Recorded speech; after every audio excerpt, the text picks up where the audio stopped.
حضور بلے شاہ بھی کہتے ہیں علم بس کری ہو یار، یہ نہیں کہہ رہے کہ علم حاصل ہی نہ کر، فرمایا بس کروں۔ بڑیاں سن لئیاں مصباحی صاحب دیاں تقریراں، پیر اجمل صاحب دیاں، رضا ثاقب، ان منن والے پاسے آ۔ 2005 میں نے پہلا جمعہ پڑھایا تھا، حالانکہ میری فراغت 2008 کی ہے، لیکن کیونکہ پیر و مرشد کا حکم تھا تو سر تسلیم خم کرنا پڑا۔ یہ کم و بیش 19 سال گزر گئے، مجھے آج تک کبھی کسی نے نہیں پوچھا کہ مصباحی صاحب دل بھی پڑتا ہے، آج تک کسی نے پوچھا۔ اور یہ شعر میرے خیال سے آپ نے کو پہلی بار مجھ سے نہیں سنا، یہ شعر آپ نے کئی بار پہلے بھی سنا ہے، لیکن بس سن لیتے ہیں، آگے جاتا کوئی نہیں ہے دراصل۔ لیکن پتہ نہیں اب بھی آپ نے کسی سے پوچھنا ہے کہ نہیں پوچھنا ہے، لیکن لکھا ہے کہ حضرت مجدد الفسانی رحمۃ اللہ تعالی علیہ سے سوال ہوا تھا کہ حضرت دل بھی پڑھتا ہے؟ آپ نے فرمایا تھا ہاں دل بھی پڑھتا ہے۔ اس نے پھر سوال کیا حضرت دل کیسے پڑھ سکتا ہے؟ آپ نے فرمایا کیوں، تجھے کیا مسئلہ ہے دل کے پڑھنے میں؟ کہ حضور گوشت کا ایک ٹکڑا ہے، گوشت کا ایک لوتھڑا ہے، یہ کیسے پڑھے گا، یہ کیسے پڑھ سکتا ہے؟ آپ نے فرمایا زبان بھی تو گوشت کا لوتھڑا ہی ہے نا، جو اللہ اس کو توفیق دے سکتا ہے تو تھوڑی سی ہمت کر، وہ تیرے دل کو بھی دے دے گا ہے۔ لیکن بات پھر وہی ہے، نہ ہمت کرتا کوئی نہیں ہے ایسا۔ ہم اس کا چسکا لے لیتے ہیں اور آپ اس کا چسکا لے لیتے ہیں، اس سے آگے بات نہیں جاتی کوئی بھی ہے چسکا، کوئی اس کا اور کوئی ہزاروں باتیں ایسی ہیں حضرت جو سنتے ہیں لیکن کبھی کسی نے پوچھا ہی نہیں ہے کوئی۔ دیکھو نا یہ بھی تو رنگی ہے نا، کوئے سرکار میں ہوگا کہیں مصروف طواف، دل اگر سینے میں ہوتا تو دھڑکتا ہوتا۔ سن لیتے ہیں لیکن پوچھتا کوئی نہیں، بس یاد رہا اتنا کہ سینے سے لگی جالی، پھر یاد نہیں کیا کیا انوار نظر آئے۔ سن لیتے ہیں لیکن پوچھتا کوئی۔ اور پھر میں اکثر خود کو کہتا ہوں مولوی سلیمان تو 19 سالہ جی کالا پہ گیا ہے، میں قربان جاؤں اپنے دادا پیر و مرشد پہ جن کا دورانیہ کم و بیش 100 سال تھا حضرت، مسند پہ جلوہ گر رہے اور 100 سال حضرت اپنی ڈیوٹی دی۔ صبح فجر پڑھ کے بیٹھتے تھے اور رات تقریباً 9-10 بجے تک اپنی خانقاہ کا دروازہ کھول کے بیٹھے رہتے تھے تاکہ کل کو کوئی سیالکوٹی یہ کلیم نہ کرے اللہ کی بارگاہ میں کہ اگر میں نے رب کا پتہ پوچھنا ہوتا تو کس سے پوچھتا جا کے رہے۔ اور 2013 میں حضرت کا وصال ہوا، 2009 میں حضرت نے بالکل سکوت اختیار کر لیا۔ ویسے بھی بڑے کم گو تھے، بہت کم بولتے تھے۔ میں نے حضرت کے ساتھ ایسے ایسے پروگرام بھی اٹینڈ کیے کہ 2-2 2.5 گھنٹے ہم بیٹھے رہے، چپ، کچھ نہیں بولے۔ تو میں پاس بیٹھا رہا، وہ میرے اندر چل رہا ہوتا تھا یار اتنی دنیا بیٹھی ہے، حضرت چپ بیٹھے ہیں، چلو خود نہیں کہ گفتگو کرنی تو مجھے ہی کہہ دیں، میں کر دیتا ہوں۔ تو تب سمجھ نہیں آتی تھی، لیکن اب سمجھ آتی ہے کہ حضرت کیوں نہیں بولتے تھے، کیونکہ اس بابے کو نظر آتا تھا کہ یہ سارے چسکا لگانے آئے ہیں، کیونکہ اس بابے کو نظر آتا تھا کہ سیکھنے کوئی بھی نہیں آیا ہے، سب چسکا لگانے آئے ہیں، سب اس کا مزہ لینے آئے ہیں حضرت۔ تو یہ باتیں یہ اتنی سستی نہیں ہیں کہ ایویں مزے مزے میں سنا دی جائے حضرت، اب سمجھ آتی ہے، کیونکہ اب میں صبح کا گھر سے نکلا ہوں، ہر روز ہزاروں لوگ ہمیں ملتے ہیں۔ مصباحی صاحب تاڑیاں ساری تقریراں سنیاں نے، تو میں ایک دفعہ بندے کو پاؤں کے ناخن سے لے کے اوپر تک دیکھتا ہوں اور پھر پوچھتا ہوں بھائی سنیا ہی نہیں نہ منی میری کھڑی ہے، میں کدوں کیا ہی کہ داڑھی نہ رکھ، میں کدوں کیا ہی کہ سرو ننگا رہا ہے، سن رہے ہو چسکے لگ رہے ہیں، اس کے لگاؤ جتنے لگا سکتے ہو، لیکن نظر صاحب اوتھے عملاں دے ہونے نے نبیڑے، کسے نہیں تیری ذات پوچھنی ہے کوئی، اس لیے بڑا سننا سنانا ہو گیا، اب کچھ تھوڑا آگے آؤ یار۔ حضور بلے شاہ بھی کہتے ہیں علم بس کری ہو یار، یہ نہیں کہہ رہے کہ علم حاصل ہی نہ کر، فرمایا بس کروں۔ بڑیاں سن لئیاں مصباحی صاحب دیاں تقریراں، پیر اجمل صاحب دیاں، رضا ثاقب، ان منن والے پاسے آ، ان عمل والے پاسے آ۔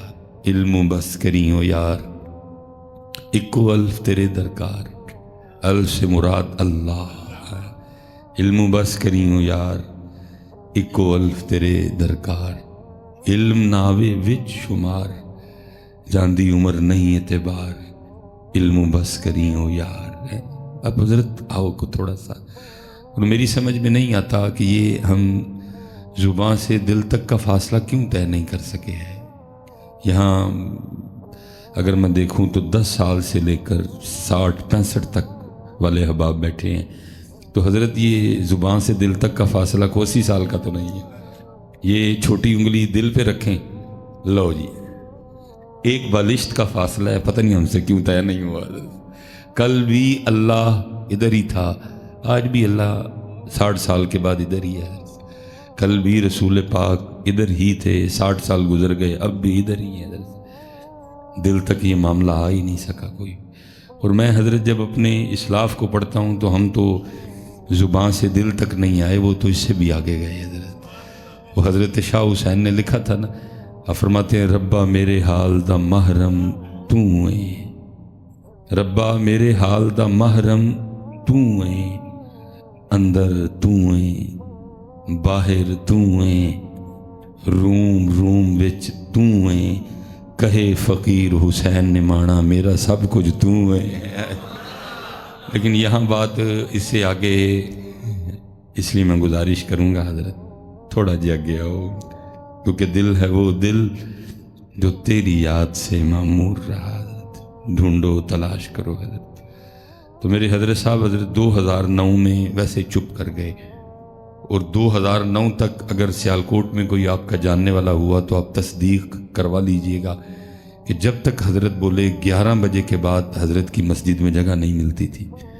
ٹھیک ہے جی، حالانکہ کوئی حضرت کوئی کرسی توڑ خطیب نہیں تھے، حضرت بہت آہستہ گفتگو کرتے تھے، بہت ٹھہراؤ تھا گفتگو میں، اتنا آہستہ بولتے تھے کہ اگر کوئی چاہتا تو حضرت کے الفاظ گن سکتا تھا کہ حضرت نے کتنے لفظ بولے ہیں، لیکن پتہ نہیں بولتے کیا تھے کہ جب بولتے تھے تو دلوں کے تار چھیڑتے تھے حضرت صاحب۔ لیکن وہ بابا بھی ایک وقت آیا کہ چپ کر گیا حضرت۔ وہ ایک دفعہ سیالکوٹ میں نا ایک فوتگی ہو گئی، تو آپ کو پتہ ہے ہمارے جو ذرا دوست ہیں نا جن کے پاس ذرا پیسے ہیں، اللہ نے ان کو پیسہ دیا ہے، اسٹیٹس ذرا ان کا ٹھیک ہے، تو ان کا کوئی فوت ہو جائے تو ان کا جنازہ محلے کے امام کے ساتھ ہوتا نہیں ہے۔ وہ چاہتے ہیں کہ ان کو ہند سندھ تو مولوی آئے جنازہ پڑھا دیا، پتہ نہیں یہ بھی کیا ایشو ہے حضرت۔ تو وہ ظاہر ہے پھر جی وہ اس کی تسکین نہیں ہوتی، ہمارا ترا نیچے ہو جائے گا حضرت۔ کیسے لوگوں کو بتائیں کہ جی اس جنازہ پڑھان واسطے او آیا سی حضرت صاحب۔ ہو سکتا ہے کسی کی اچھی نیت بھی ہو، لیکن شاذ و نادر یہ ہے کہ حضرت اچھی نیت ہو، باقی چوپی بلی ہے۔ تو ادھر بھی اسی طرح تھا، وہ سارا سیالکوٹی امنڈ آیا حضرت کی خانقاہ کہ جی وہ جنازہ آپ پڑھائیں۔ تو بے نیاز بندہ تھا حضرت، تو نہ کسی سے غرض نہ کسی سے کوئی وجہ، تو حضرت نہیں مانے جنازے کے لیے، لیکن وہ پھر بندے اتنے پڑے بیچ میں کہ ہاں کرنی پڑ گئی۔ اب وہ جب جنازہ پڑھانے کے لیے پہنچے نا، تو کیونکہ امیر بندے کا جنازہ تھا، اب پتہ نہیں حضرت میری قوم نے یہ کس کتاب میں مسئلہ پڑھ لیا ہے کہ امیر بندہ کے جنازے پہ ثواب بہت زیادہ ہوتا ہے اور غریب بندے کے جنازے پہ ثواب ہوتا ہی کوئی نہیں۔ یہ پتہ نہیں کس کتاب میں یہ مسئلہ پڑھا ہے آپ نے، یہ کتاب کس نے لکھی، اس کا مصنف کون ہے، کس نے اس کتاب کو پبلش کیا، اور کس دکان سے آپ نے یہ کتاب خریدی ہے کہ جس میں یہ مسئلہ لکھا ہے۔ نور العزا سے لے کر قدوری تک، اور پھر آگے ان کتابوں سے جتنی کتابیں لکھی گئیں، ہاں وہ رکن الدین ہے، ہاں وہ انوار شریعت ہے، ہاں وہ بہار شریعت ہے، ہاں وہ فتاوی رضویہ شریف ہے، کسی میں یہ مسئلہ نہیں لکھا کہ امیر بندے کے جنازے پہ ثواب زیادہ ہے اور غریب بندے کے جنازے پہ ثواب۔ یہ پتہ نہیں آپ نے کدھر سے پڑھا ہے یہ والا مسئلہ، اور کیا نام ہے جی اس کتاب کا؟ لیکن پڑھیا تو ہے نا کہ تم حضرت، کیونکہ ساری قوم اسی مسئلے پہ عمل کر رہی ہے، ساری قوم اسی مسئلے پہ عمل کر رہی ہے۔ میں اس دن یہ اسلام آباد جا رہا تھا تو لالا موسیٰ سے میں گزر رہا تھا، تو وہ گاڑی آہستہ ہو گئی، تو میں نے باہر دیکھا کہ کیا وجہ ہے، تو ایک جنازہ جا رہا تھا حضرت۔ تو ہم جب پاس سے گزرے تو 4 یا 5 بندے وہ تھے جنہوں نے چارپائی اٹھا رکھی تھی، تو باقی میں نے گنے تو جنازے کے ساتھ صرف 16 بندے تھے حضرت۔ میں سمجھ گیا کوئی غریب مرے آئے، کیونکہ اگر کوئی امیر مرا ہوتا تو پھر 16 نہیں ہونے تھے، پھر 1600 ہونے تھے حضرت۔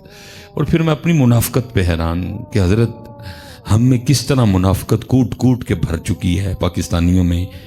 صبح ہمارے اسکولوں میں کیا پڑھایا جاتا ہے، ظاہر ہے سارے اسکول سے گزرے ہوئے ہیں ہم بھی، تو صبح اسکولوں میں کیا پڑھایا جاتا ہے جی، ہو میرا کام غریبوں کی حمایت کرنا. لیکن حمایت کیا کرنی ہے حضرت، ہم تو غریب کے جنازے پہ بھی نہیں جاتے ہیں کوئی.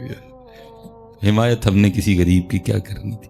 بلکہ اس ملک میں تو حضرت جتنے قانون ہیں ہی غریبوں کے لیے. امیر کے لیے تو کوئی قانون ہی نہیں. امیر بندہ اپنی لینڈ کروزر کے نیچے 7 بندے کچل دیتا ہے حضرت، اور ڈاکٹر اس کو سرٹیفکیٹ بنا دیتا ہے کہ یہ پاگل ہے حضرت صاحب، اور پھر اس کو جہاز پہ بٹھا کے دبئی بھیج دیا جاتا ہے حضرت. ہے کوئی امیر کے لیے بھی ادھر قانون حضرت؟ اور سارے قانون ہی غریب کے لیے، ساری مصیبتیں غریب کے لیے. غریب کا کوئی نہیں، نہ کوئی پیر غریب کا، نہ کوئی مصباحی صاحب کسی غریب کے، نہ کوئی نعت خاں کسی غریب کا دوست حضرت صاحب. سب امیری کے ششکے ہیں حضرت صاحب. غریب کو کون پوچھتا ہے؟ میں تو کہتا ہوں یہ صبح اسمبلی میں بند کرواؤ اس کو حضرت صاحب. کیا منافقت ہے حضرت صاحب؟ یا پھر اس کو بدل لو. جو کرتے ہیں ہم غریب کے ساتھ، پڑھو بھی وہی حضرت. پڑھتے یہ ہیں ہو میرا کام غریبوں کی حمایت کرنا، تو اس کو بدلو کو ہو میرا کام غریبوں کو تون کے رکھنا. یہ پڑھا کرو، یہ پڑھایا کرو اپنے بچوں کو، کیونکہ کر بھی یہی رہے ہیں حضرت صاحب. کر بھی اللہ معاف فرمائے یہی رہے ہیں حضرت. لیکن حضرت صاحب جب کتاب کھولی تو میں دنگ رہ گیا کہ ہمارے بڑے پڑھتے تو یہ نہیں تھے کہ ہو میرا کام غریبوں کی حمایت کرنا، لیکن کرتے دب کے غریبوں کی حمایت تھے حضرت صاحب. امیروں سے تو ان کا تعلق ہی کوئی نہیں تھا حضرت صاحب. حضرت خواجہ نظام الدین اولیاء رحمۃ اللہ تعالیٰ علیہ کو بادشاہ نے پیغام بھیجا میں آپ کی خانقاہ میں آنا چاہتا ہوں. آپ نے فرمایا 2 دروازے ہیں، ایک سے تو آئے گا، دوسرے سے میں نکل جاؤں گا حضرت صاحب. اب تو پتر، اب تو حالات بھی ایسے ہو گئے ہیں کیا بولوں. امیر غریب پیر صاحب کے ساتھ اندر بیٹھ کے ہرن کا گوشت کھاتا ہے، اور غریب مرید باہر حضرت ٹوٹی تھالی میں دال کھاتا ہے حضرت صاحب. ہاں جی، منو بندے کہتے ہیں مصباحی صاحب تو کدن کسے پیر کو گولی کھا لڑنی حضرت. لیکن کیا کریں حضرت صاحب، خانقاہوں میں بھی وہ رنگ نہیں رہے کوئی. ہاں جی، امیر مریدوں کے لیے کچھ اور ہے. اللہ ہونا تو یہ چاہیے تھا کہ پیر صاحب امیر مرید کو ٹوٹی تھالی میں دال کھلائیں، اس کا کوئی تزکیہ ہو، اس کے اندر کا فرعون مسلمان ہو حضرت صاحب، اس کے اندر کا جو نمرود ہے، اس کے اندر کا جو شداد ہے وہ مسلمان ہو حضرت صاحب. لیکن کیا ہے اب حضرت، وہ پیر صاحب کے پاس جاتا ہے تو اور بڑا فرعون بن کے واپس آتا ہے حضرت، کیونکہ وہ سمجھتا ہے.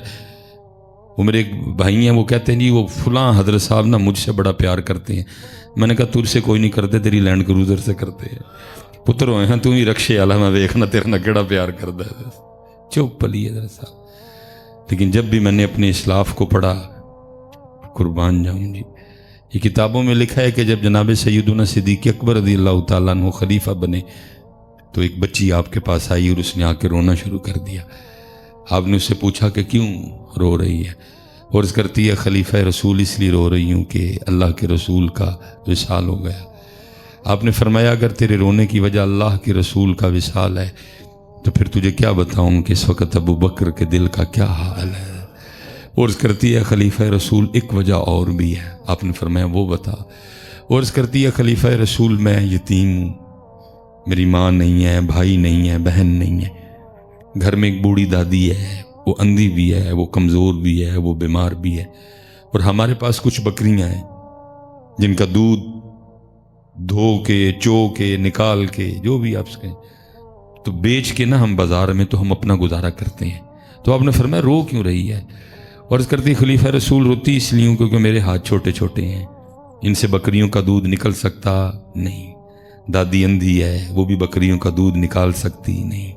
جب تک اللہ کے رسول اپنی حیات ظاہری کے ساتھ ہم میں موجود تھے، آپ روز ہمارے گھر تشریف لایا کرتے تھے اور ہمیں بکریوں کا دودھ نکال کے دیا کرتے تھے. وہ نبیوں میں رحمت لقب پانے والا، مرادیں غریبوں کی پھرلا، وہ اپنے پرائے کا غم کھانا. پتہ نہیں پاکستانی اسی کدے طریقے تھے یہاں، کس کی عادات ہم نے اپنا لی، کس کے انداز ہم نے اختیار کر لیا. غسیلے لڑاکے سینے یقینے رکھنے والے، پتہ نہیں ہم کس کے طریقے پہ چل نکلے. میلاد کسے دا منانے ہاں لیکن طریقے کسے دے اپنائے نے. میلاد حضور نبی علیہ السلام کا مناتے ہیں لیکن طریقے پتہ نہیں کس کی. جناب صدیق اکبر رضی اللہ تعالیٰ عنہ رو پڑے، رو کے بتا اس بچی کو جواب کیا دیا. آپ نے فرمایا تو رو نہ، میرے محبوب کا تو وصال ہو گیا لیکن ان کا نوکر ابو بکر ابھی زندہ ہے اور جب تک ابو بکر زندہ رہے گا آج کے بعد تیری بکریوں کا دودھ ابو بکر نکالا کرے گا. ہیں حضرت صاحب پڑھتے تو وہ نہیں تھے کہ ہو میرا کام غریبوں کی حمایت کرنا، لیکن کرتے دب کے تھے.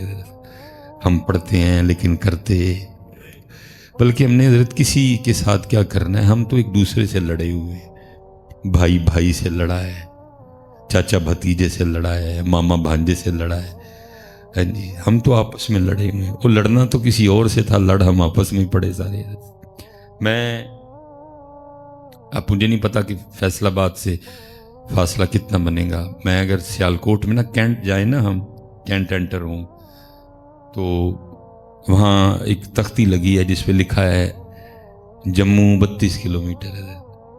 تو جب میں بہت کم اس راستے سے جاتا ہوں، میں اگر کینٹ جانا ہو تو میں کسی اور راستے سے چلا جاتا ہوں کیونکہ تھوڑا جذباتی اور حساس مزاج بندہ ہوں.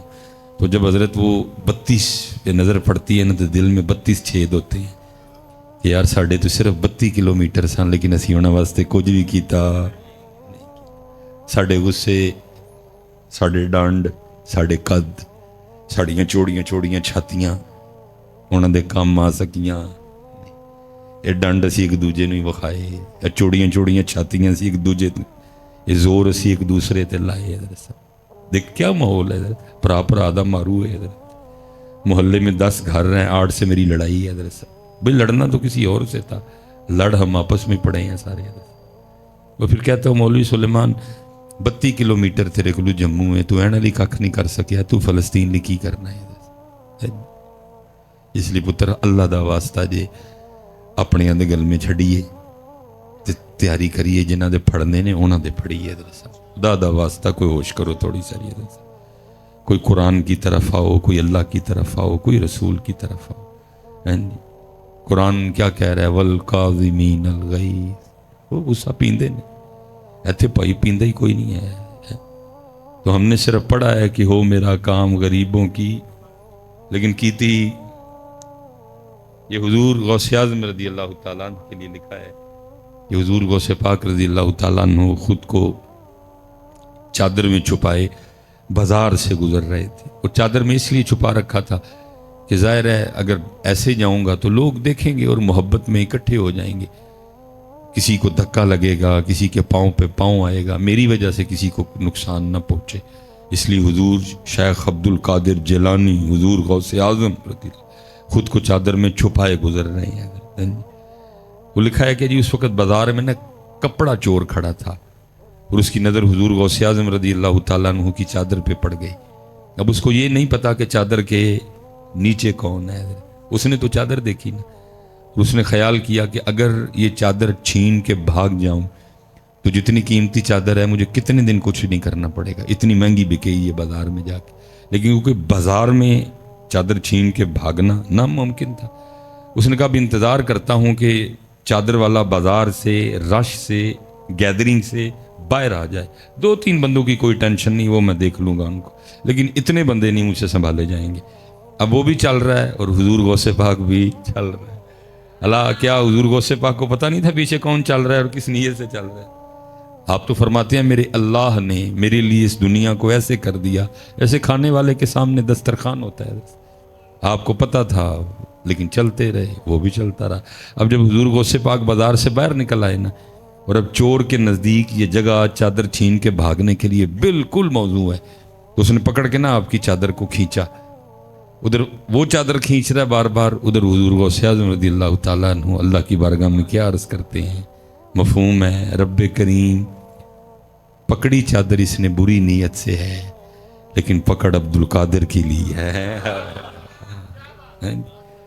پکڑی چادر اس نے بری نیت سے ہے، لیکن پکڑ اس نے عبد القادر کی لی ہے. اب اگر اس نے چادر پکڑ ہی لی ہے تو اے میرے اللہ اس کو توفیق توبہ دے دے تاکہ یہ میری چادر پکڑے پکڑے میرے ساتھ جنت میں جائے. او کیا ہم کیا، ان کے انداز کیا. اس لیے تو پھر اقبال رویا تھا اور اقبال نے رو کے کہا تھا تھے تو آبا وہ تمہارے ہی مگر تم کیا ہو. انہاں دا غصہ بھی اللہ لئی، انہاں دا پیار بھی اللہ لئی، انہاں دیاں لڑائیاں بھی اللہ، انہاں دا معاف کرنا بھی اللہ لئی. تم کیا ہو؟ ہیں جی، نہ تمہارا غصہ اللہ کے لیے، نہ تمہارا پیار اللہ کے لیے، تھے تو آبا وہ تمہارے مگر تم کیا ہو، ہاتھ پہ ہاتھ دھرے منتظر فردا ہو۔ یہ جناب سیدنا عمر فاروق رضی اللہ تعالیٰ عنہ فرماتے ہیں کہ عرصہ دراز تک میری یہ کوشش رہی کہ میں سیدنا صدیق اکبر رضی اللہ تعالیٰ عنہ پہ سبقت لے جاؤں حضرت، لیکن فرماتے ہیں وہ وقت اور وہ ویلا آیا کہ مجھے بھی کہنا ہی پڑ گیا، اے عمر سبقت تو دور، کاش تو ابو بکر کے سینے کا اقبال ہی ہوتا ہے۔ آپ کہا کرتے تھے اے خلیفہ رسول مجھ سے سارا کچھ لے لیں، بس غار ثور کی ایک رات مجھے عطا فرما دیں۔ ابو بکر تو ابو بکر ہے حضرت۔ آپ فرماتے ہیں مدینہ پاک کے مضافات میں ایک اماں تھیں جن کا صدیق اکبر رضی اللہ تعالیٰ عنہ سے نہ تو کوئی تعلق تھا اور نہ ہی حال میں اور نہ ہی مستقبل میں صدیق اکبر کو اس امی مائی سے کوئی کام تھا اور نہ کام پڑ سکتا تھا۔ وہ مائی نبینہ تھی، اس کا بیٹا ایک غزوے میں جام شہادت نوش کر چکا تھا، لیکن صدیق اکبر رضی اللہ تعالیٰ عنہ روزانہ اس کے گھر جایا کرتے تھے، جھاڑو دینا، تازہ پانی بھرنا، سالن بنانا، روٹی پکانی اور سارا کچھ اماں کو کھلا کے واپس آ جانا۔ جب کبھی نبی پاک علیہ السلام کی ڈیوٹی میں ہوتے تو کسی معقول بندے کی ڈیوٹی لگاتے تاکہ اماں کو کسی قسم کی پریشانی ہو نہ۔ جناب عمر فاروق رضی اللہ تعالیٰ نے فرماتے ہیں آپ کسی کی ڈیوٹی لگا رہے تھے، میں نے سن لیا، آپ تو ڈیوٹی لگا کے تشریف لے گئے، میں نے اس شخص کو کہا اوئے چل ڈیوٹی تیری لائی ہے لیکن میں جاؤں گا، ٹھیک ہے، تو نہیں جانا، کوئی تو ایزی رہنا، ٹھیک ہے جی، تجھے نہیں ضرورت جانے کی، میں جاؤں گا۔ اور آپ فرماتے ارادہ یہ تھا کہ آج اس طرح خدمت کرنی ہے کہ اماں کو صدیق اکبر کی خدمت بھول جائے اور وہ کہے کہ خدمت تو آج ہی ہوئی ہے۔ آپ فرماتے میں مقررہ وقت پہ گیا، جا کے دروازہ کھولا اور دبے لفظوں میں آہستہ سے السلام علیکم کہا تاکہ ابھی اماں کو پتہ نہ چلے کہ ابو بکر نہیں آئے، اور جس کی حضرت ابو بکر ڈیوٹی لگاتے ہیں وہ بھی نہیں آیا، نیا بندہ ہے کوئی آج، جب پوچھے گی تو پھر بتاؤں گا۔ فرماتے جھاڑو پکڑا اور میں نے وہ گھر کی صفائی شروع کر دی۔ میں اکثر سوچتا ہوں یار کیا رنگ بھرے تھے نبی پاک علیہ الصلوۃ والسلام نے اپنے اصحاب میں، اپنے یاروں میں، شان دیکھو، مقام و مرتبہ دیکھو، مراد رسول ہے، اللہ سے مانگ کے لیے ہے، لیکن حضرت کیا ہے ایک اندھی مائی کے گھر میں جا کے جھاڑو دے رہے ہیں۔ یہاں حضرت ہم 2 عمرے نہیں کر لیتے، کچھ 2 حج نہیں کر لیتے تو جناب پتہ نہیں ہم اپنے آپ کو وقت کا بایزید سمجھنے لگ پڑتے ہیں جی، طور پور ہمارے بدل جاتے ہیں۔ وہاں مقام و مرتبہ دیکھو حضرت، لیکن انداز دیکھو حضرت، 4 پیسے نہیں آتے حضرت ہمارا سٹیٹس بدل جاتا ہے، یار بدل لیں گے، رشتہ دار بدل لیں گے، دوست بدل لیں گے جی۔ اب میرا سٹیٹس یہ نہیں، وہ کیا ہوا تیرے سٹیٹس؟ پہلے بھی تو پخانہ ہی کرتا تھا، اب بھی تو پخانہ ہی کرتا ہے، پہلے بھی تو پیشاب کرتا تھا، اب بھی تو پیشاب ہی کرتا ہے، پہلے بھی تیرے منہ میں تھوک تھا، بولتے ہوئے اکثر نیچے گرا کرتا تھا، اب بھی تھوک ہی ہے کہ اب تو کو سونے کے انڈے دینے لگ پڑا ہے۔ بھائی اتنا فرق آیا ہے، پہلے بھائی ذرا تو کو 1500 والا سوٹ پہنتا تھا، اب ذرا تجھے ڈاٹ والا پہن لیتا ہے۔ پہلے ذرا تو کسی ماٹھے ہوٹل میں بھی کھانا کھا لیا کرتا تھا، اب ذرا تو کسی مہنگے ہوٹل میں کھانا بدلا، باقی کیا ہے؟ پہلے بھی تیرے پھیپھڑوں میں بلغم تھی، اب بھی بلغم ہی ہے، پہلے بھی تیری رگوں میں خون تھا، اب بھی خون ہی ہے، پہلے بھی تیرے پتے میں سفرا تھا، تلی میں سودا تھا، اب بھی وہی ہے، بدلا کیا ہے تیرا یار؟ اور حضرت صاحب اللہ دے کدی نہ بدلی ہو ہے۔ حالانکہ مجھے پتہ ہے بڑا مشکل کام ہے لوگوں کو مینج کرنا، پھر بھی مینج کریے، لیکن بدلی ہو نا۔ علماء کثیر تعداد میں بیٹھے ہیں کیونکہ میں نے 2-3 باتیں اور بھی کرنی ہیں۔ حضرت صاحب جی غریب نہ ہوں تو کل پھر کسی بھی امیر نے بخشیا جانا، میری گل یاد رکھی، یہ غریب نہ ہوں تو کل کسی بھی امیر نے بخشیا جانا۔ حضرت صاحب اللہ مجھے معاف کرے، میں تو اس گھڑی کا جواب نہیں دے سکتا ہے، ثم لتسألن یومئذ عن النعیم، میں تو اس کا جواب نہیں، کیا جواب دوں گا؟ بھائی ٹائم ہی بتا رہی ہے نا، تو جو وہ پٹھان لے کے کھڑا ہے، وہ جو 250 میں دے دیتا ہے، وہ بھی ٹائم ہی بتا رہی ہے حضرت، کیوں ایڈی مہنگی برانڈ دی کڑی بنی سی حضرت؟ میں تو اس کا کوئی جواب نہیں دے سکتا۔ جی پوچھ لیا مالکہ نے، 10 ہوئے ایڈی مہنگی کڑی کیوں بنی، کی کہاں گا؟ مصباحی صاحب چپ کر کے کھلوتے ہیں، تو پھر بچنا کیویں میں کوئی یتیم، کوئی غریب، کوئی بیوہ، کوئی مسکین، کوئی غریب جو اس ٹائم اٹھ پوے تو وہ اللہ دی بارگاہ چرچ کرے، ربا ایدا چولہا میرا چولہا یہ وجہ نہ بلدا رہا، چل انہوں معاف کر چھڑ سیں۔ باقی حضرت صاحب میں کہتا ہوں مثال کے طور پہ کیا جواب دوں گا حضرت، کیا جواب دوں گا اس کا؟ جڑی پٹھان دے کول 150 والی کھڑی ہے ٹائم تو وہ بھی دس دی ہے نا حضرت صاحب، کیا جواب دوں گا اس کا حضرت صاحب؟ یہ انجی جان چھٹنی جی حضرت کہ کوئی اٹھ پیا، باقی جی کوئی غریب نہ ہون تے امیر۔ جناب عبد الرحمن ابن عوف رضی اللہ تعالیٰ عنہ عشرہ مبشرہ میں نبی علیہ السلام نے فرمایا میرے صحاب میں سب سے آخر میں جنت میں کوئی سوچ بھی نہیں سکتا کہ حضرت سلیمان علیہ السلام نے حق نہ ادا فرمایا ہو امیری کا۔ میں پھر اکثر سوچنا ساڈا کی بنے گا، اس لیے پتر رب دوے مجھے پتہ ہے بہت مشکل ہے مینج کرنا، پھر بھی کریو، لیکن اپنے بوئے غریباں لئی کدی بند کریو نہ۔ کھل یہ تب سے ہی کام خراب ہوا ہے کہ جب سے ہم نے اکیلا کھانے کا پروگرام بنا لیا ہے۔ مثال کے طور پہ حضرت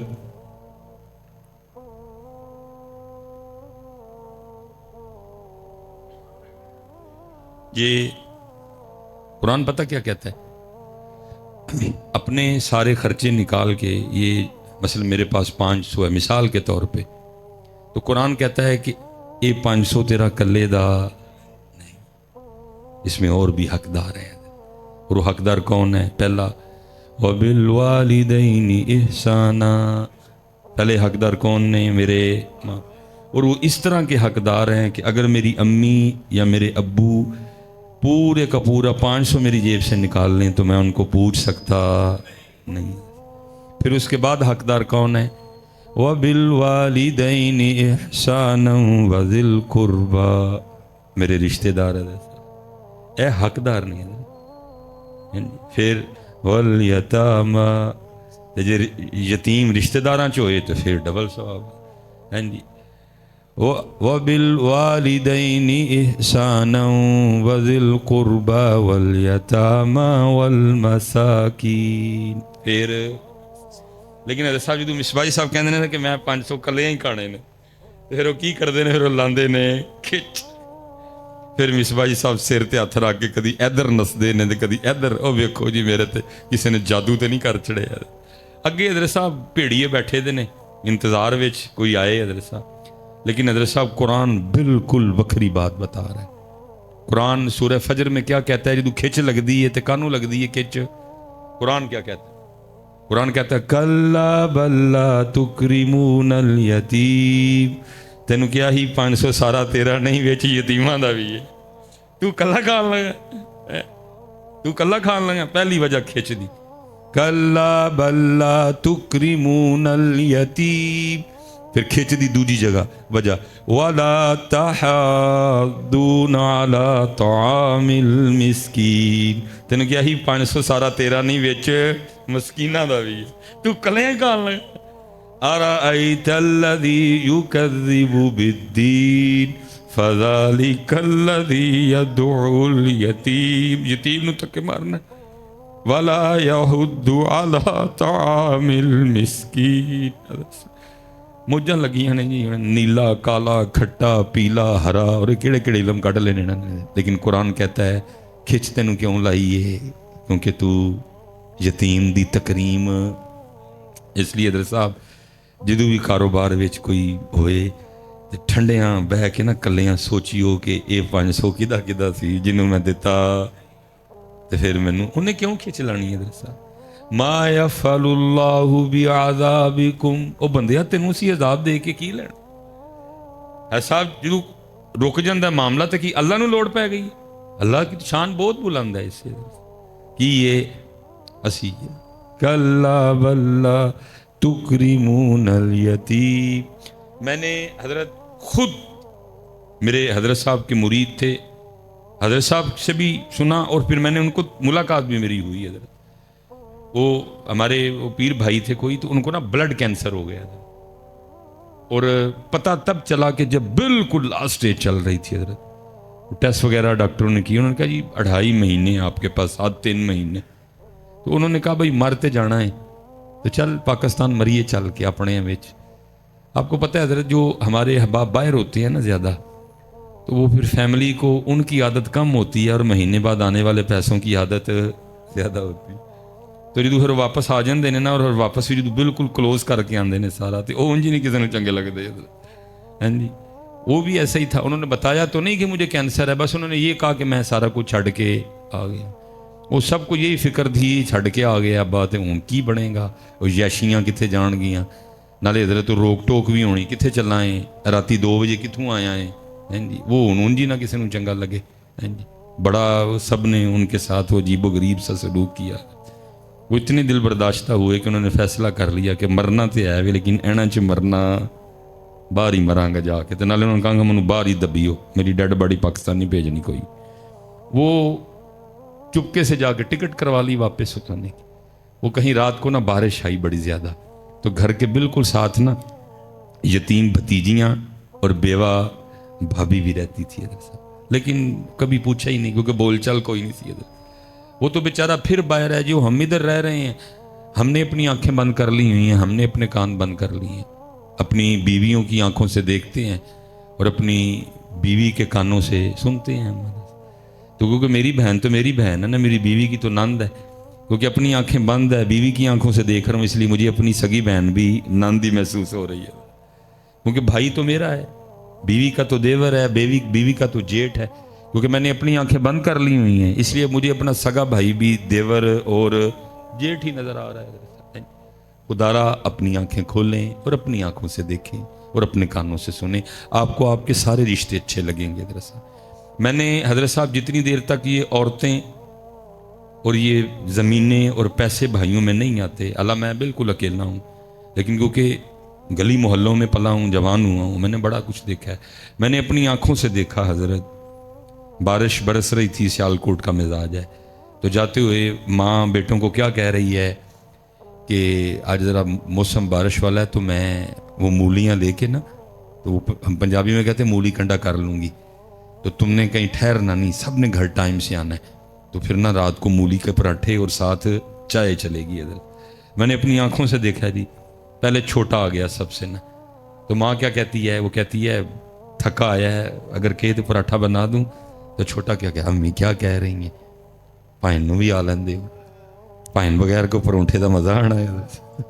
یہ میں آپ کو اس دور کی بات سنا رہا ہوں جب تک بھائی بھائی میں عورت اور پیسہ اور زمین آئی، پرونٹھا نہیں سی لنگدا جی پرا تو بغیر. اور میں نے اپنی آنکھوں سے دیکھا، بڑا پہلے آ گیا، تو ماں کیا کہتی ہے اگر تو کہے تو پراٹھا بنا دوں ایک، تو بڑا کیا کہتا ہے امی جی کی کر دے پے ہو، چھوٹے انو ہی آ لین دے، رل کھاواں گے تو مزہ آئے گا. کبھی وہ وقت تھا کہ حضرت بھائیوں کے بغیر پراٹھا بھی نہیں تھا کھایا جاتا حضرت، لیکن اب وہ بھی وقت ہے کہ مجھے سب سے برا اگر لگتا ہے تو اپنا بھائی لگتا ہے حضرت. وجہ کیا ہے؟ کیونکہ اپنی آنکھوں سے دیکھتے نہیں، اپنے کانوں سے سنتے نہیں، اور بعض دفعہ اسی طرح بیویاں رگڑی جاتی ہیں حضرت، ادھر بھی ہم نے آنکھیں بند کی ہوتی ہیں. نہیں، مینج کریں اس کو، اپنی آنکھوں سے دیکھیں، آپ کو ہر رشتہ سونا لگے گا حضرت. تو وہ تو بیچارہ ویسے باہر بیٹھا تھا، جو ادھر سے فون جانا، بھتیجیاں نے اے کیتا ہے، بھابی نے اے کیتا ہے، کئی بار بیچارہ باہر سے آیا تھا، کبھی جا کے یتیم بھتیجیوں کو دیکھا بھی نہیں، کبھی بیوہ بھابی کا حال بھی نہیں پوچھا کہ کس طرح دن لنگ دینے. اور رات کو بارش برسی تو ساری رات نا ساتھ والے گھر سے برتنوں کی آواز آتی رہی. کہیں باہر دل کیا کہ رات کو جا کے دیکھوں، پھر نہیں اچھا لگا. صبح جب اٹھا تو اپنی فیملی سے پوچھا، یہ ساری رات ساتھ والے گھر سے برتنوں کی آواز آتی رہی ہے، کیا وہ تھا گھر میں ان کے؟ انہوں نے کچھ عجیب و غریب سی باتیں سنائی، ناشتہ کیا، نہیں دل کو سکون آیا، جا کے اس نے ساتھ والے گھر پہ دستک دے دی. وہ دروازہ کھولا تو بھتیجی نے دروازہ کھولا، ٹھیک ہے جی، پہلے ایک چیخ نکلی تو ساتھ پھر منہ سے نکلا وڈے ابو آئے تھے. پہلے چیخ نکلی، پھر ساتھ ہی منہ سے نکلا کہ وڈے ابو آئے نے. وڈے ابو خیر اندر گئے، بھتیجیاں نو پیار دیتا، جو کچھ نہ غریبنی انکل سی انہوں نے دیا. وڈے ابو بہ گئے، حال ویکھ کے دل کٹ گیا، اور ظالمہ ہے کہ اپنا مل ویکھ تے یتیماں دا کر ویکھ، کل کیا منہ دکھائے گا؟ اللہ اور اللہ کے رسول کی باری تو بعد میں آئے گی، پہلے باپ کو کیا منہ دکھائے گا؟ جا کے انہوں نے کہنا تو اتنا ہی ظالم ہو گیا تھا، کیا یہ میری جد نہیں تھی؟ کیا یہ میرا خون نہیں تھا؟ کیا یہ میرا کنبا نہیں تھا؟ وہی تو اتنا ہی ظالم ہو گیا. وہ پوچھا انہوں نے, وہ پتر رات بھانڈیاں دی آواز آندی رہی تو کی سی؟ تو وہ بھتیجی کہتی تایا ابو وہ چھت ٹپک رہی تھی نا, تو کبھی وہاں سے ٹپکتی تھی تو برتن وہاں رکھتے تھے, پھر وہاں سے ٹپکتی تھی تو برتن وہاں رکھتے. بڑا ہی رویا حضرت. وہ اس نے کہا مرتے جانا ہے لیکن مرن تو پہلے یتیمہ دا گھر بنا کے مرنا ہے. جا کے ٹھیکیدار کو بلا کے لایا, چھوٹا سا گھر تھا, کہا 10 بجے کنی دیر اس نے کہا تقریباً 20-25 ارد گرد. اس نے کہا کام رکنا نہیں چاہیے, 24 گھنٹے کام چلے گا, گھر مکمل کرو. وہ حضرت یتیمہ دا گھر بننا شروع ہویا. روز سامنے بہ جانا لاتے لاتے رکھ کے تھے یتیمہ دا گھر بندیاں ویکھ, اندر ٹھنڈ اترنی. حضرت بتھیرا بڈھی تے بچیاں نے رولا پانا, ابو جی اگے تسی کام چھڈ کے آ گئے, وہ جڑے کو پیسے رہ گئے نے وہ بھی جنا لا چھڑن لگے, وہ پھڑ کے انہیں نہیں مننی سنی.